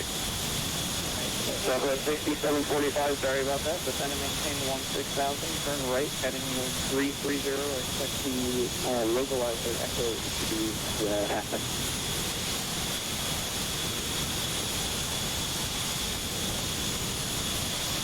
Southwest 616, bound at 160, flight level 160, and clear the turn right heading 330 and clear the localizer first. Southwest Southwest 6745 negative, right heading 330, descend and maintain 16,000, expect the localizer runway, correction, the localizer echo runway 15, Aspen altimeter 20190.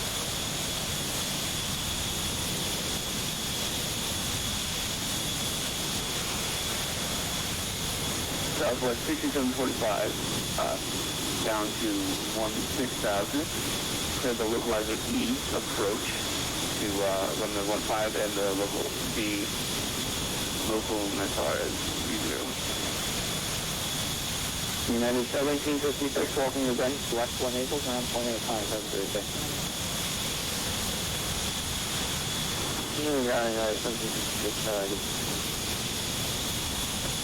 Southwest 6745, just to verify, you're not cleared for the plane. Expect the localizer echo to happen. If unable, please adopt. I'm very sorry, I will expect the localizer to thinking Southwest 6745. Not going to the airport. Hey, November 776, Northwest 178 for VFR departure. November 776, Julia, Delta, proceed on course, runway 17 left, clear to takeoff. On course, runway 17 left, clear to takeoff. 6 shoes up.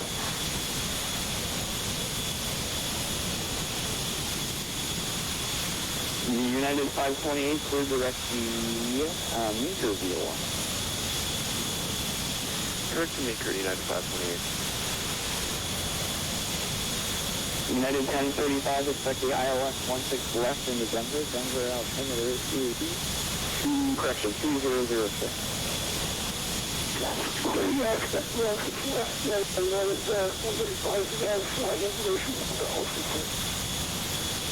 Fantastic. Accept information. Echo just came up at 1150 altimeter 3006. No, there's no need to. You got everything that you need.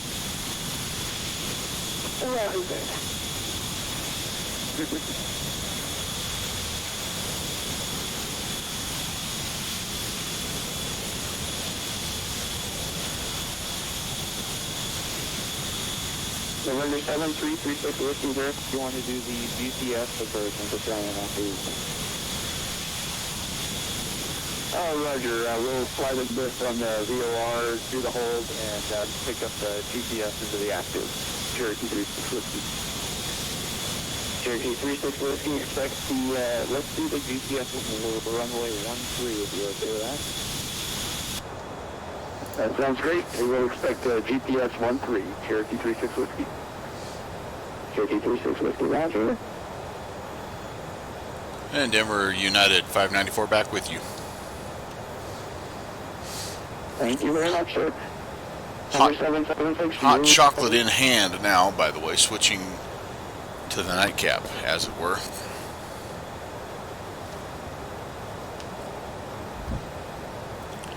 November 776, Julia Delta, they have to. All right, well, we have... 10,000 for 75. Man, my headphones are On their last legs here. Proceed on course on the maintain 9,500. So we are moving from and for 6 that you can stay on the setting waypoint 1 to 2. I am 85 miles away from Blue Mesa. I really should tune in Rattlesnake here. 115.3. Wow, that's sweet. Thank you for that. 68 Alpha. I know, it's rare. Sadly, they won't do that in the And 27 miles, which that checks. Winds 241 at 28. So just almost a direct headwind, unfortunately. How goes the Mad Dog downwind?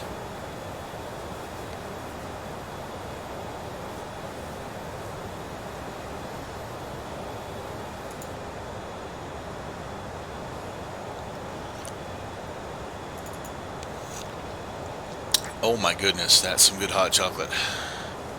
That was 6745, turn left, heading 220. Left 220, that was 6745. That was 6745, are you able to go direct the Ajax intersection?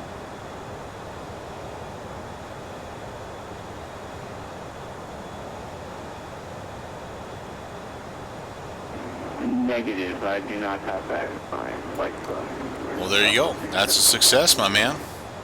Alright, then I'll just have you intercept over the look like. Sid didn't make it, though. See, I thought, and correct me if I'm wrong, I thought the MD-80 has a fairly sophisticated FMC, right? You can, like you say, you can plug in SIDs and stars. And let's see, heading 1. Yeah. Interesting to see what happened. Yeah. Oh, ATCs are you? That's one of the things that's appealing. Is it's kind of an old school bird, but it has some modern avionics in it.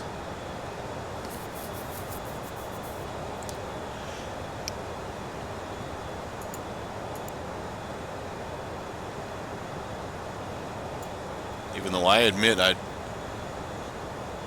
don't do well sometimes with the modern avionics. Alright, so we're coming up on Rattlesnake. We're only 10 miles away, so we've hit Blue Mesa, Rattlesnake. Next is Winslow, Arizona. We'll let Downwind Sim start to sing again. And here at a certain point, we're going to get handed off to Albuquerque Center. And that's awesome that they have stayed online Alpha. as well. So while you sing United 45 Eagles classic songs, Center, okay. I'm going to, in my mind, be thinking about taking a left at Albuquerque. Yeah, see, Should have taken a left at Albuquerque. Radio contact. Well, you gotta let me know, man. People make mistakes. The junior first officer, by the way, surprisingly slow to come around to Bugs Bunny. He likes Wile E. Coyote and the Roadrunner. He thinks those are okay. But still not a huge fan of Bugs Bunny. Daffy Duck, okay. Yeah. Alright, there's our turn. Heading to Winslow, Arizona.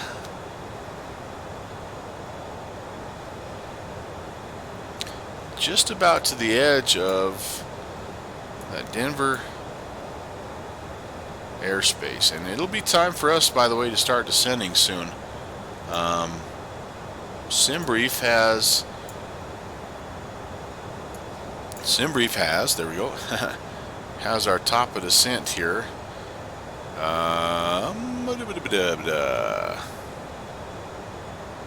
Actually, just before Winslow, Arizona.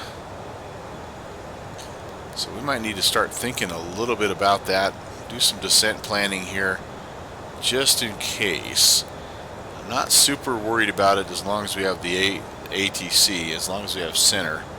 And we're not clear up at 380 also, which makes a big difference. But let's just kind of look ahead and don't have any fantastic, or V-pilot I should say, ATIS, but oh, I take that back just as soon as I said that. Information Victor has popped up. What's Information Victor have to say? Looks like we have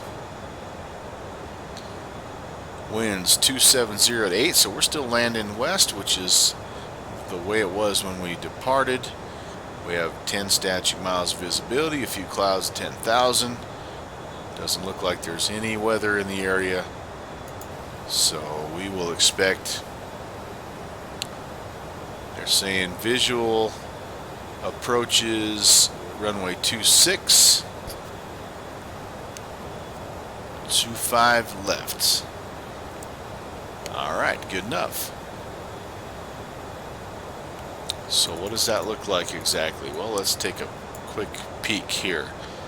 And again, we are on the Bunter 3 arrival. So let's just have a sneak peek at that guy.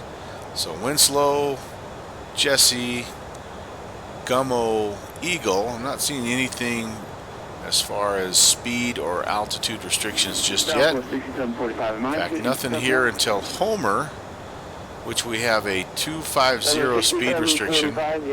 We will be landing west, so we need to be 12,000 at Homer.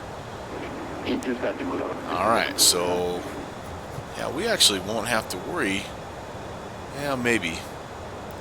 So let's just do some math here. 46 miles from Winslow to Gummo, plus another 11 is 57.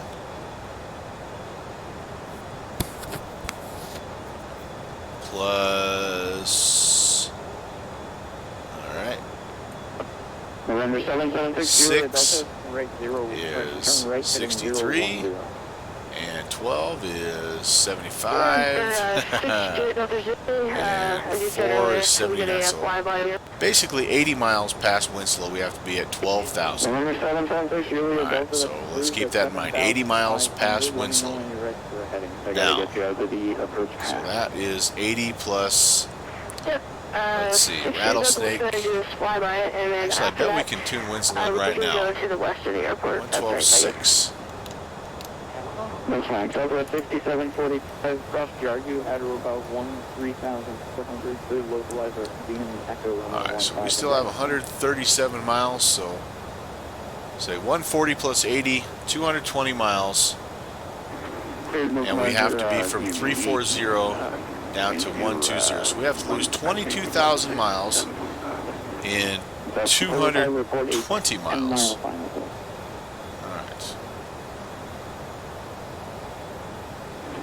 10-mile final. And at 10:35, descendant in So 8,000.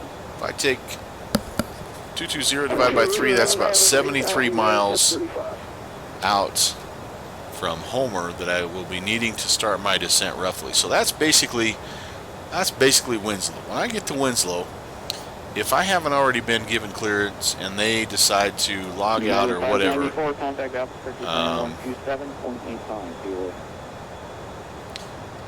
2785 for United 594. Have a great night. Thanks for hanging out with us.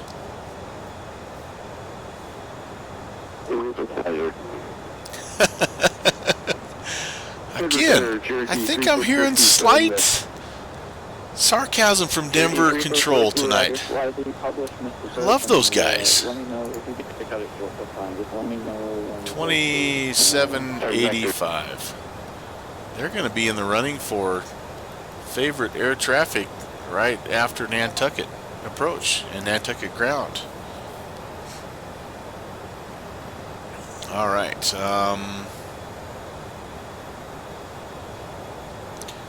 Albuquerque Center, good evening, United 594, flight level 340. Mach 0.90? 594 Albuquerque Center, roger. Holy cow, dude. So you are going direct Golfa uniform Papa, Gallup, right? Yep, Gallup. Okay, well, wave at me on the way by, buddy.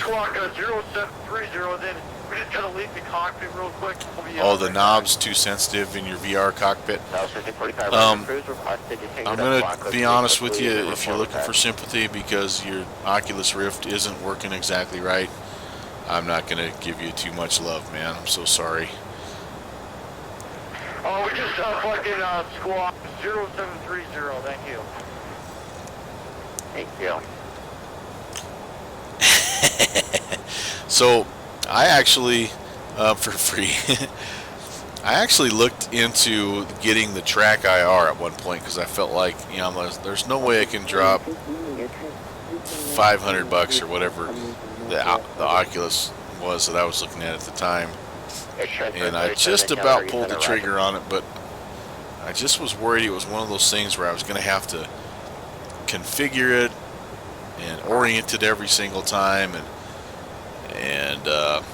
I just didn't know how reliable it was. It was kind of like first generation VR, and I'm like, yeah, I'm going to let the Oculus either come down a little bit or whatever that next piece of technology is. I'm going to let it, I'm going to see what that looks like before I pull the trigger.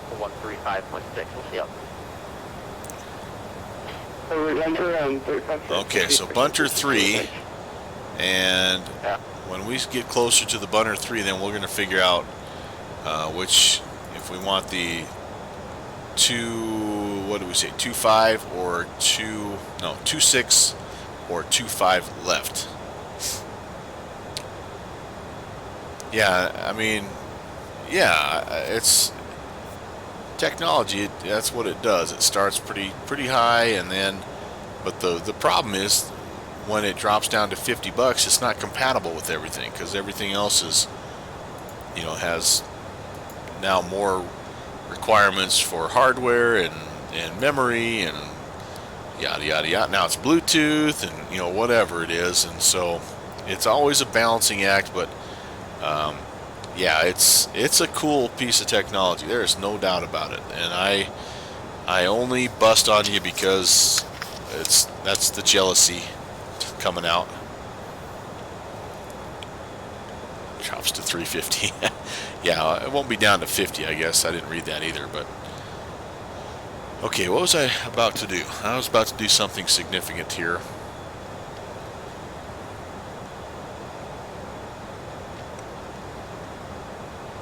Oh, I was going to go check my fuel. Alright, that looks good. 3,036, 3,037. So like right here, I should, if I knew what I was doing, I could be turning these off, flipping these knobs, cross feeding, and all that good stuff. But for me, it's close enough to being balanced that I'm not going to worry about it.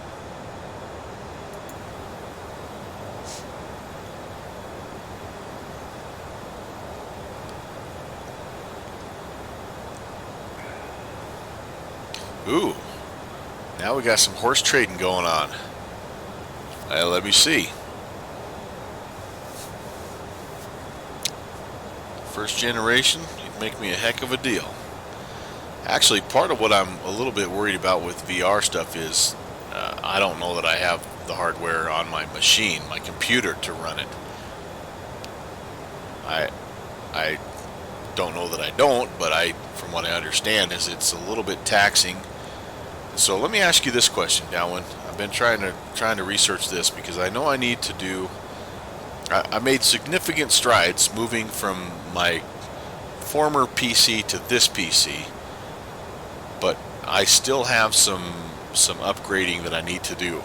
So I feel like I'm getting a bottleneck somewhere, and if I understand correctly, the two most likely sources are your graphics card or your CPU, your GPU or your CPU.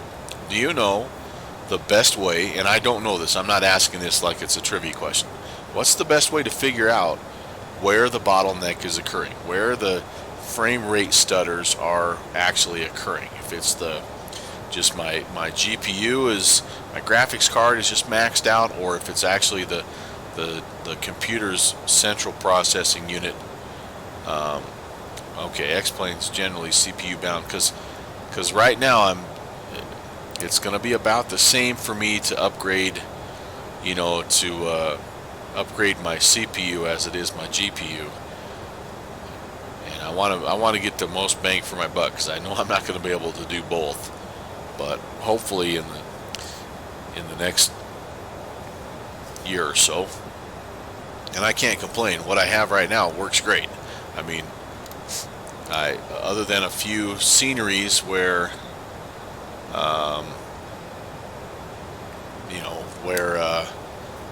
certain add-ons cause some bad frames, everything functions pretty well. So I can't complain.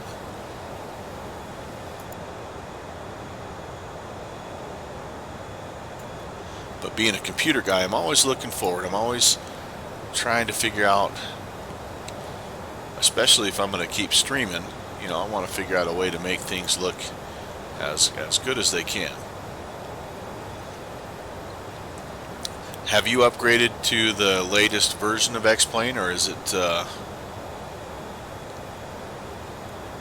that out yet? I thought I read somewhere that one's either coming or it is out. Yeah, no, I generally get,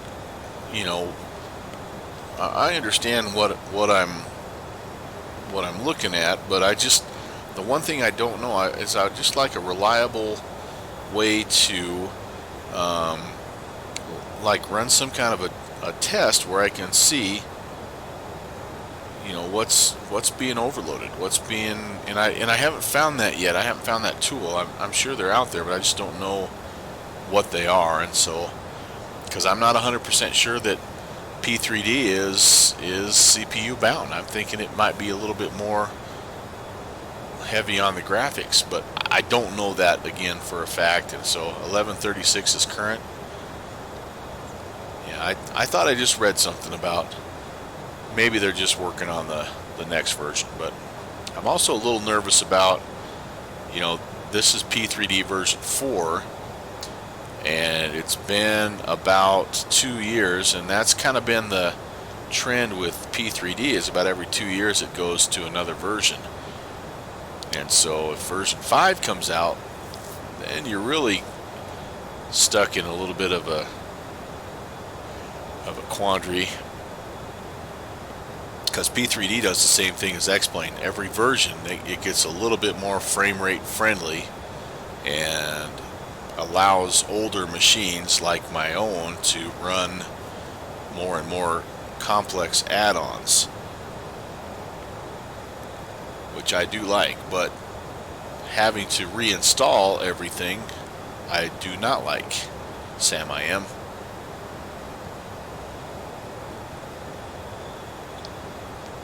Okay, 174 nautical miles to Gallup. Let's see, you might already be, thanks for catching my lame Dr. Seuss reference there. You may already be past me. I'm still 59 miles away from Winslow. Let me just see. No, I might still be out just a little bit ahead of you.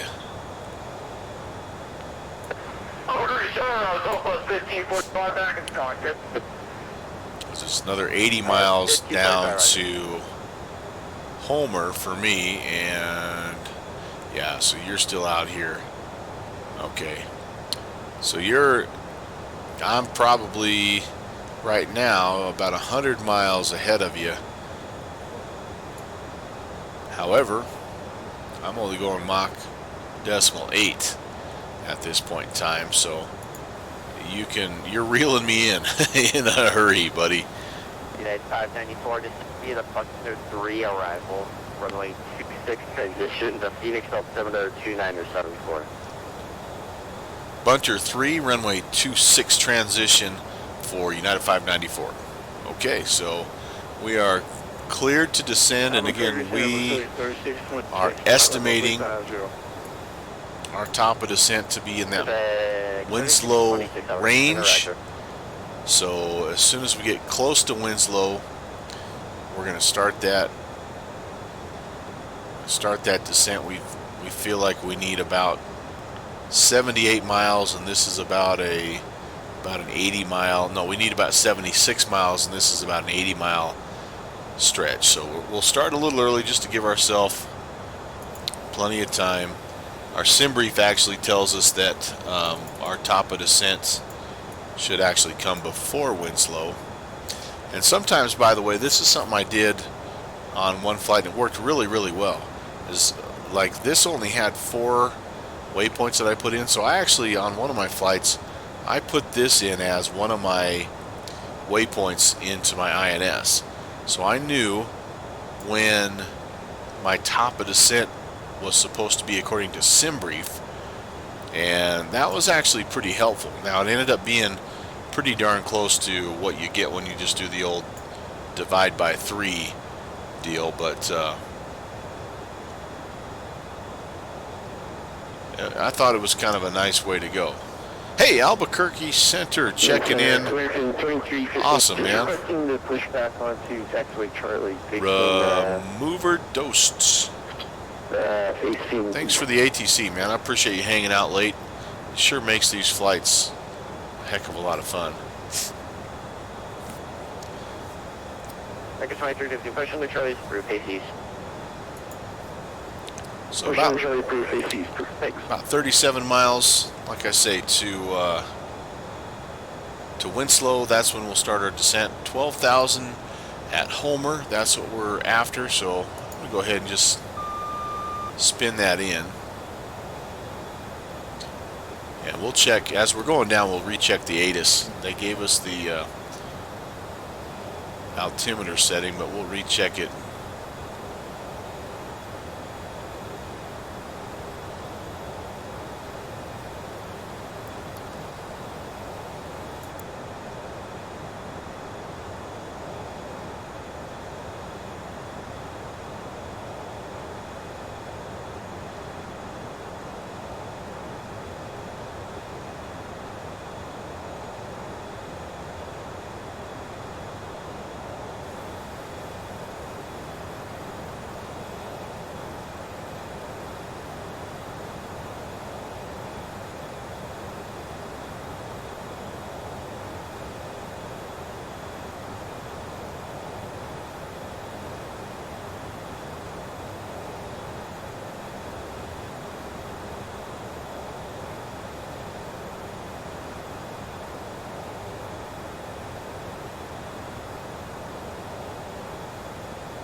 Altitude center, UPS 2856 with you, flight level 2.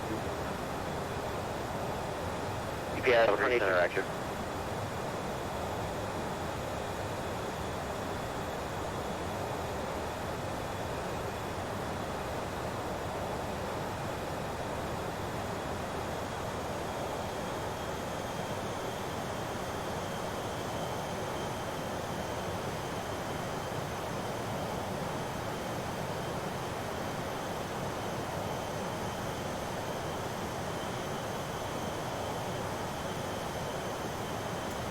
Alright, sorry about that. I had a little bit of an issue. I had a phone call I had to take there, and so as you can see, we are beginning our descent.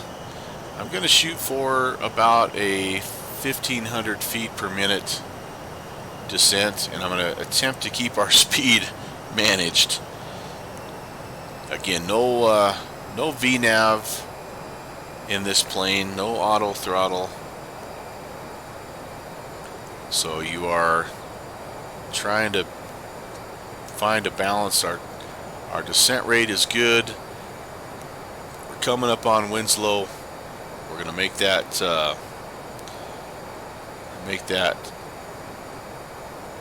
probably at about 320. So we should have no problem getting down to 12,000 at Homer, and then we're expecting runway 26. And again, the last ATIS, it was a vertical approach that we could expect, and so we will kind of get ourselves ready for that. I'm going to also, in the meantime, I'm going to figure out, I believe I'm heading to gate 8. I need to make sure that I have that. Yeah, gate 8. So I'm going to pull up terminal map here. And see if I can find where gate 8 is so I can plan a little bit.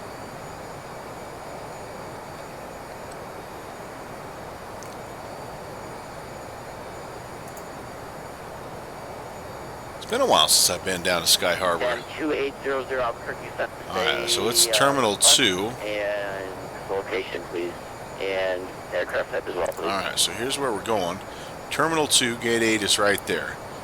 And back this up so you can see where that is. So Terminal 2 is on the far western side, so we should be able to come in on runway 26, which is up here, and then catch one of these exits. I'm not sure which one. And come on down to the west side of Terminal 2 to gate 8. Right there. So, all right. Can you get your work class, please? Okay, 16 miles past. By the way, I want to direct to San Diego.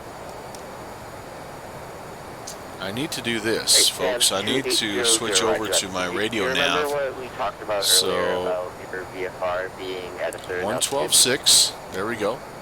Yeah, We need to. I'm going to engage my heading mode here because I might be slightly off course. Damn, 2800. Alright, so heading mode is engaged. We. Make sure you maintain we on the- below flight level 180, otherwise you'll be in class elsewhere. So I have your Alright, experience. so this is a little bit of an issue here, guys. So we're flying the outbound from Winslow 112.6. Oh, we got to flip that over. There we go. Damn, All right. 2800. I guess advise when you're ready to copy your clearance. I'll advise when I'm ready for clearance. We're looking at a. Sorry, I need to show you. We should be looking at a 180 right now to Jesse, and then on down to Eagle. So I am not. I need to get this on a. Spin this to a 180 outbound track. Yeah, so you can see we're a little bit off here. We need to be making a left-hand turn and intercepting that outbound. So yeah, we actually shot right through. Let me see if I can give you a visual of what we just did.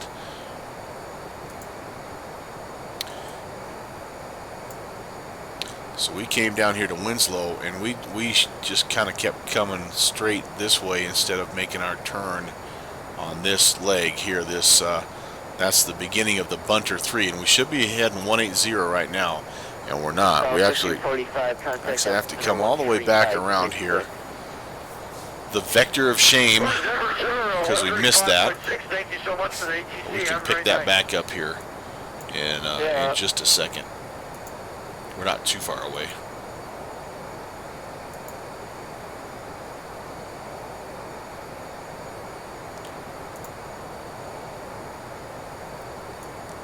And I think we're still in line for 250 and 12,000.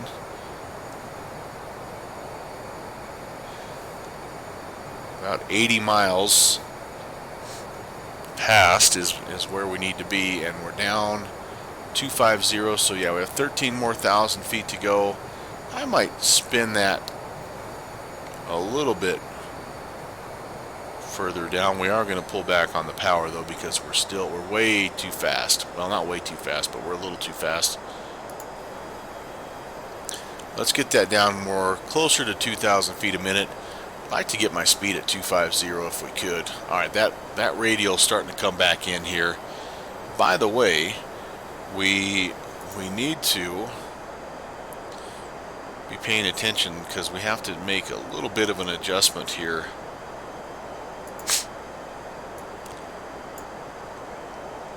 We're down here Jesse, then Gummo. This is 46 miles, and then another 11, so 57 miles we're going to be at Eagle, and then we turn on this 214.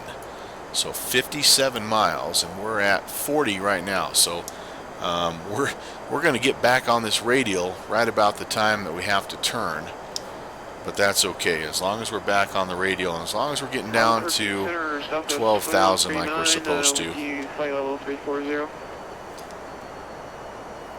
That's the main thing.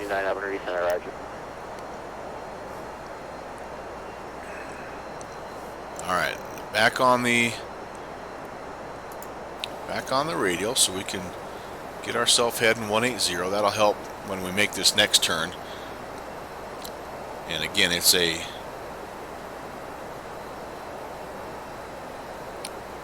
214 outbound radial. We could actually tune in Phoenix 115.6 at that point also, and that'll help us.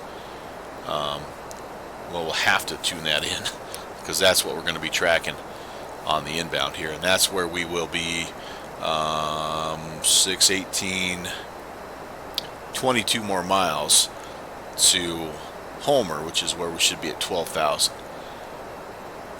But we're not slowing down very fast, are we? I'm almost basically back to idle right now. We'll be close to 250.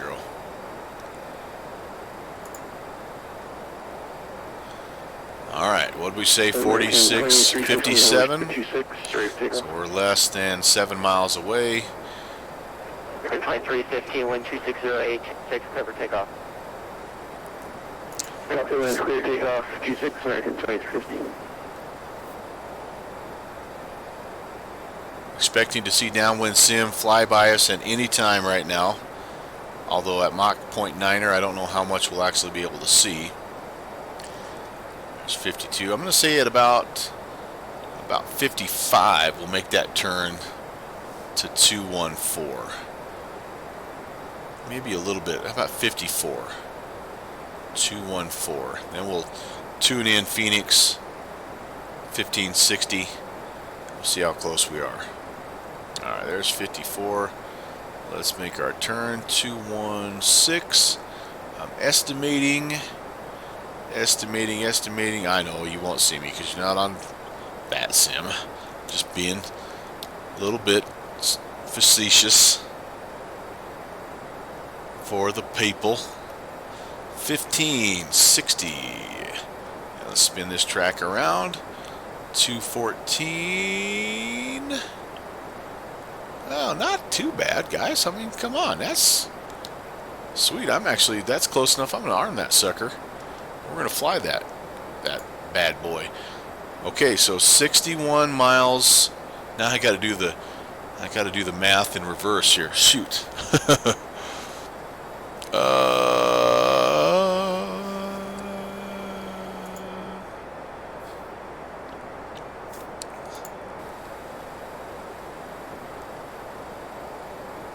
59. Okay, so we are, this is to Phoenix.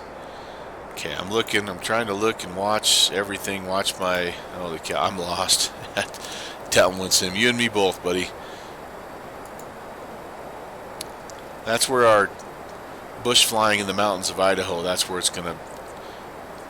this experience is gonna pay off, man, I'm telling you. So, okay, Phoenix.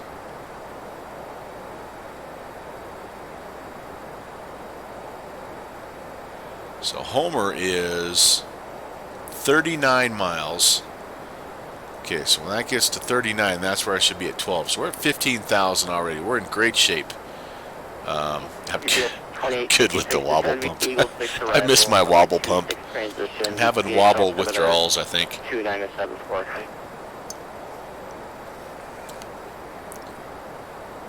Alright, so again, here's what I was thinking. So now that we're Phoenix, come up here to Homer, and that's 39 miles from Phoenix. So we're watching that DME at 39 miles. Here we're through 14,000.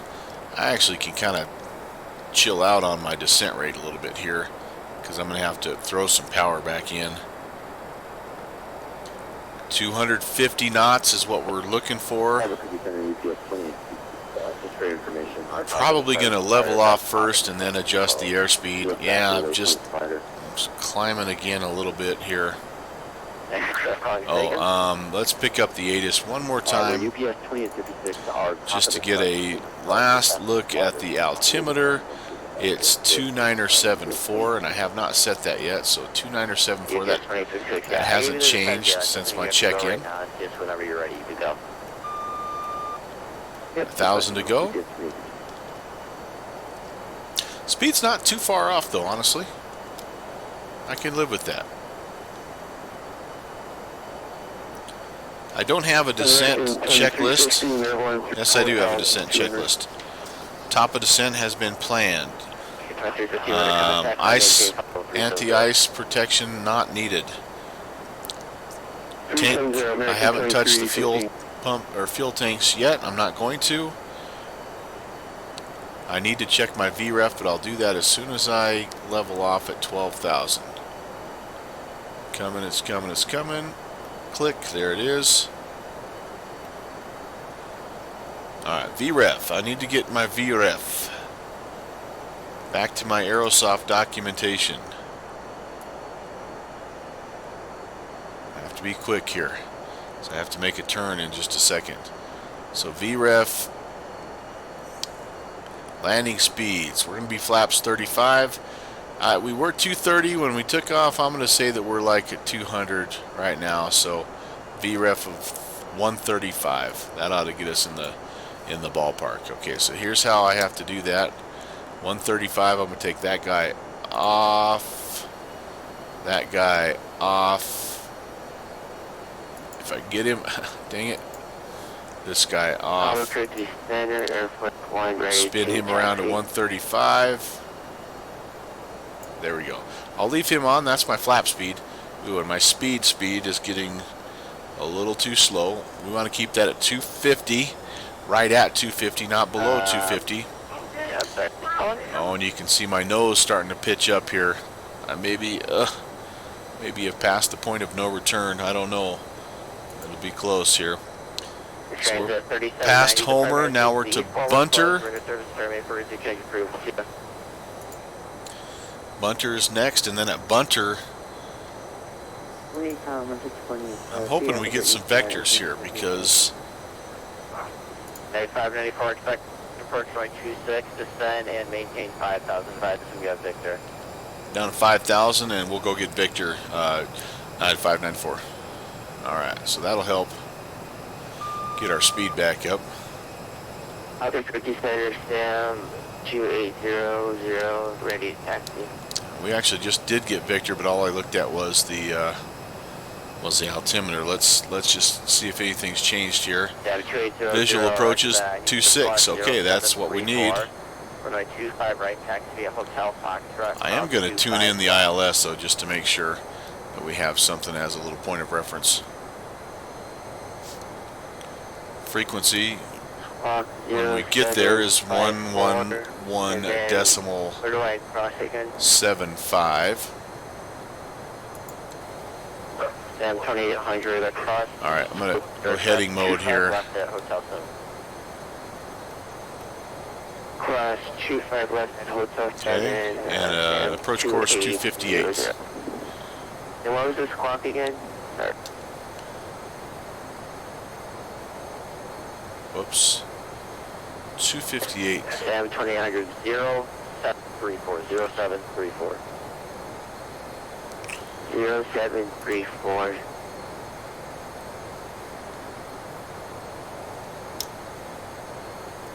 United 594, we have information, Victor. Yeah, we're too fast. Dave 594, right to the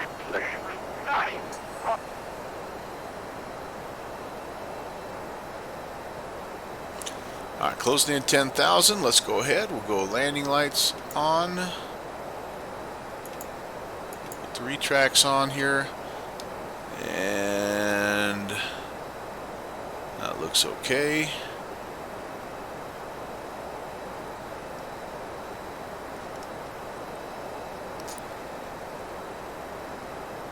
Dave 594, traffic is going to be your 12 o'clock and 14 miles.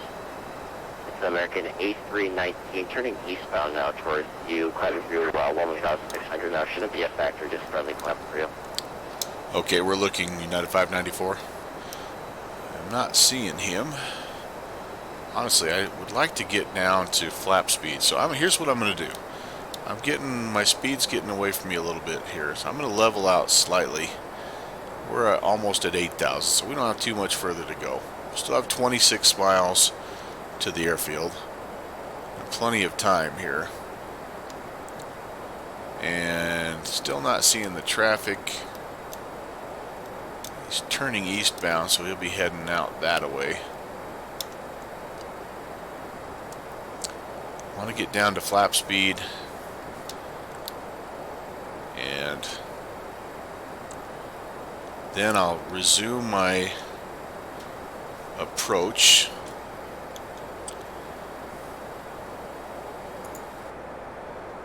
We're just right now on a heading direct Phoenix.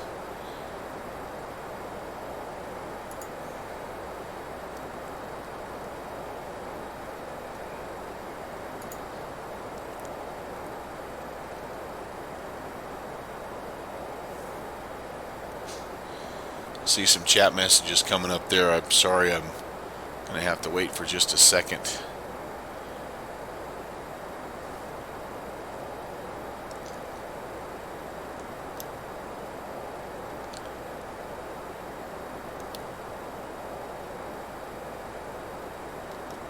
Big and heavy. Hard to slow down, hard to speed up.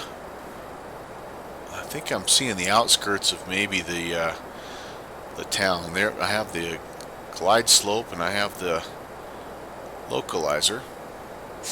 Well, that's the glide slope right there. I'm a little high, and there's the localizer.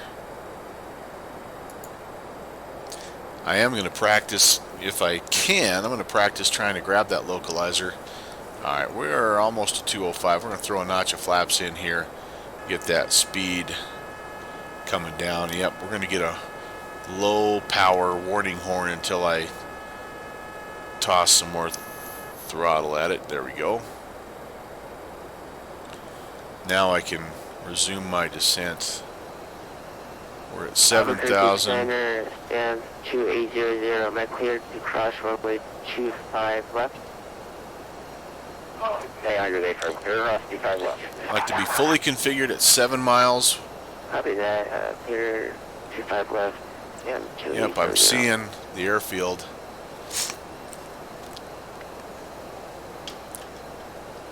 And Center United 594, we have the field in sight.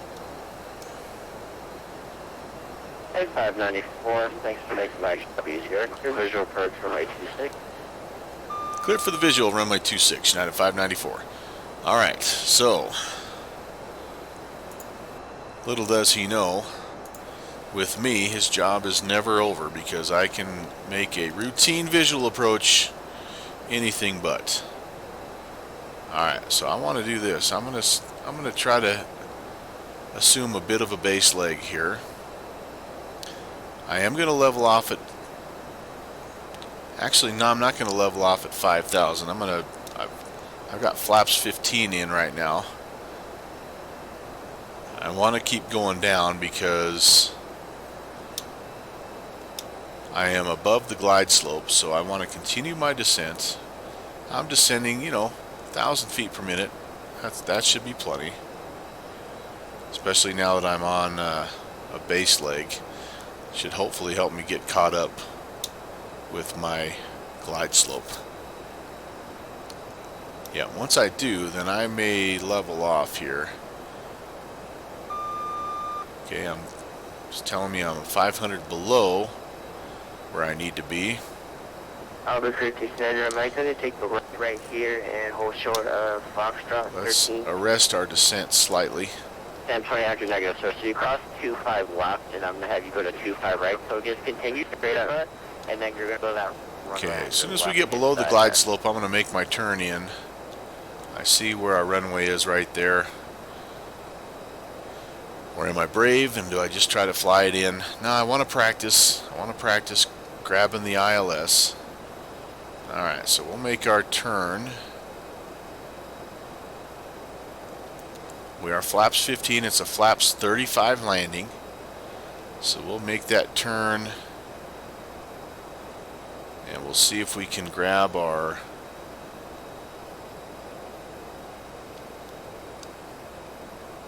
we're super close. This is gonna be tricky. I'm gonna go ahead, we're 10 miles out. I'm gonna throw the flap or the gear down. We're gonna go flaps 35. So continue on Foxtrot, and then you're going to make that. I'm going to be hitting this at kind of a little bit of a extreme angle. So I'm going to come off of the autopilot, and we're just going to try to hand fly this. Wish us luck. It actually flies pretty smoothly, truly, and it trims well. It's just, you have to give it a lot of time. Big turns and, yeah. But I do see the localizer coming in. That's cool. We are below the glide slope, so we're gonna try to level out. We're at about 1,000 foot per minute descent. We're actually below the ref speed right now, so we need to speed that up. That snuck up on us a little bit here. VREF is 135. Yep, I'm stalling. I'm full toga right now. Boy, that happened in a hurry, guys. Not good. Alright, there we go. Yeah, that's how fast it can happen in this plane. You're worried about glide slope and localizer and you forget about speed. Downwind sim was probably on the chat going airspeed, airspeed, hey, airspeed, airspeed. I can't see because I have something covering up my chat window, guys. I'm sorry. Alright, that looks better. We're still a little bit low. Altimeter set. Lights are on. Clear land runway 26 at 594. Flaps 35, gear down, 3 green. Still too low. Airspeed looks good though. Trying to level it. Trying to trim it. Trying to work with it. 2139, you can copy. Glide slope is starting to creep back into where it should be. Airspeed is dropping again. Darn it.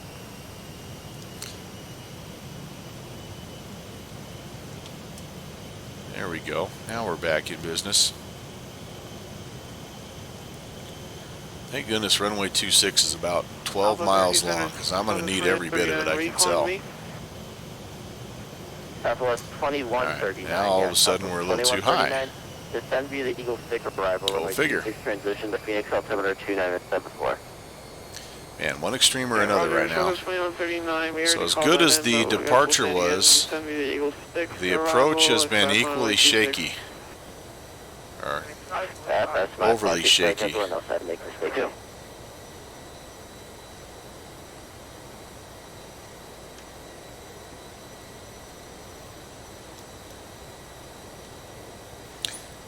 That doesn't look too bad though.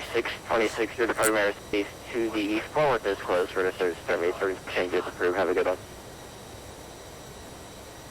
Roger, thank you, sir. Alright, just about there. Pull back on the power. And we are down. That nose come down. Alright, reversers engaged.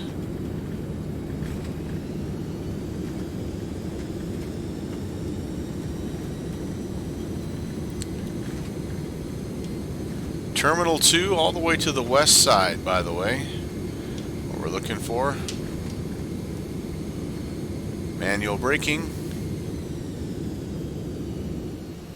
And what is this? Bravo 6. Welcome to Phoenix Naval Safe Parking. And we're heading to gate 8 in Terminal 2 for 594. Right, Roger there. Ramp up. Have a good one. Alright, you broke up on that. I'm sorry. Can you please repeat for 594? No problem. Ramp via Bravo. Have a good one. Okay, ramp via Bravo, United 594. Appreciate the ATC. Have a great night. Alright. Yeah. I gotta stop here for just a second. I want to clean up flaps. I'm going to turn the landing lights on and get caught up on the chat messages here. Retracts can be turned off. And figure out where the heck we're at. Oh, Al South checked in while I was on that shaky approach. Hello, my friend. We just flew from Denver to Phoenix and had a pretty good flight for the most part. I did almost stall out on the almost stalled out on the approach, but all right. So we have to go. Back in 1738, read back correct. Holy cow! We have to backtrack a little bit here. 2800, say intentions. All right. Here's what I'm looking at, guys. I could be crazy here, but I think we have to backtrack a ways. We're at Bravo 6. Passengers didn't need to know. Yeah. Disregard the big rattling warning sign. So we're here at Bravo 6, and we have to go to Terminal 2. So I think we're actually going to have to backtrack on Bravo to Tango and then all the way around. Dang, we should have requested 25 left, although I don't know if we would have. Might be too short for us. That's why they put us on that. All right, so Bravo, left Bravo to Tango, and can we make this turn? I think we can. I did make it. I'll take it. It's you know, there's a lot of room for improvement with this plane, but as the stream title so rightly says, it's every flight is a learning experience.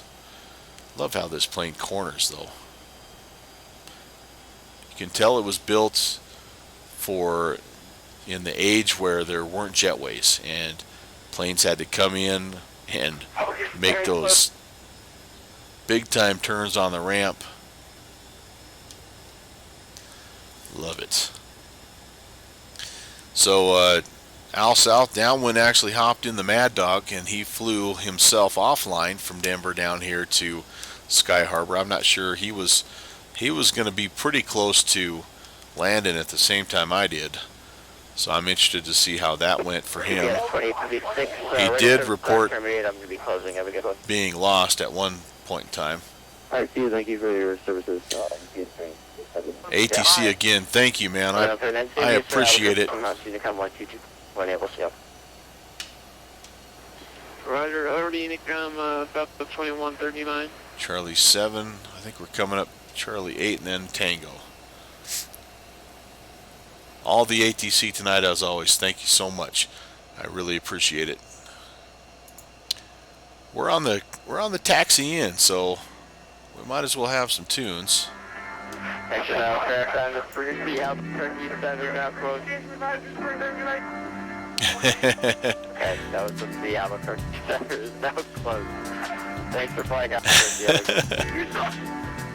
Is this Tango? Yes, this is Tango. It says Sierra. Maybe I missed.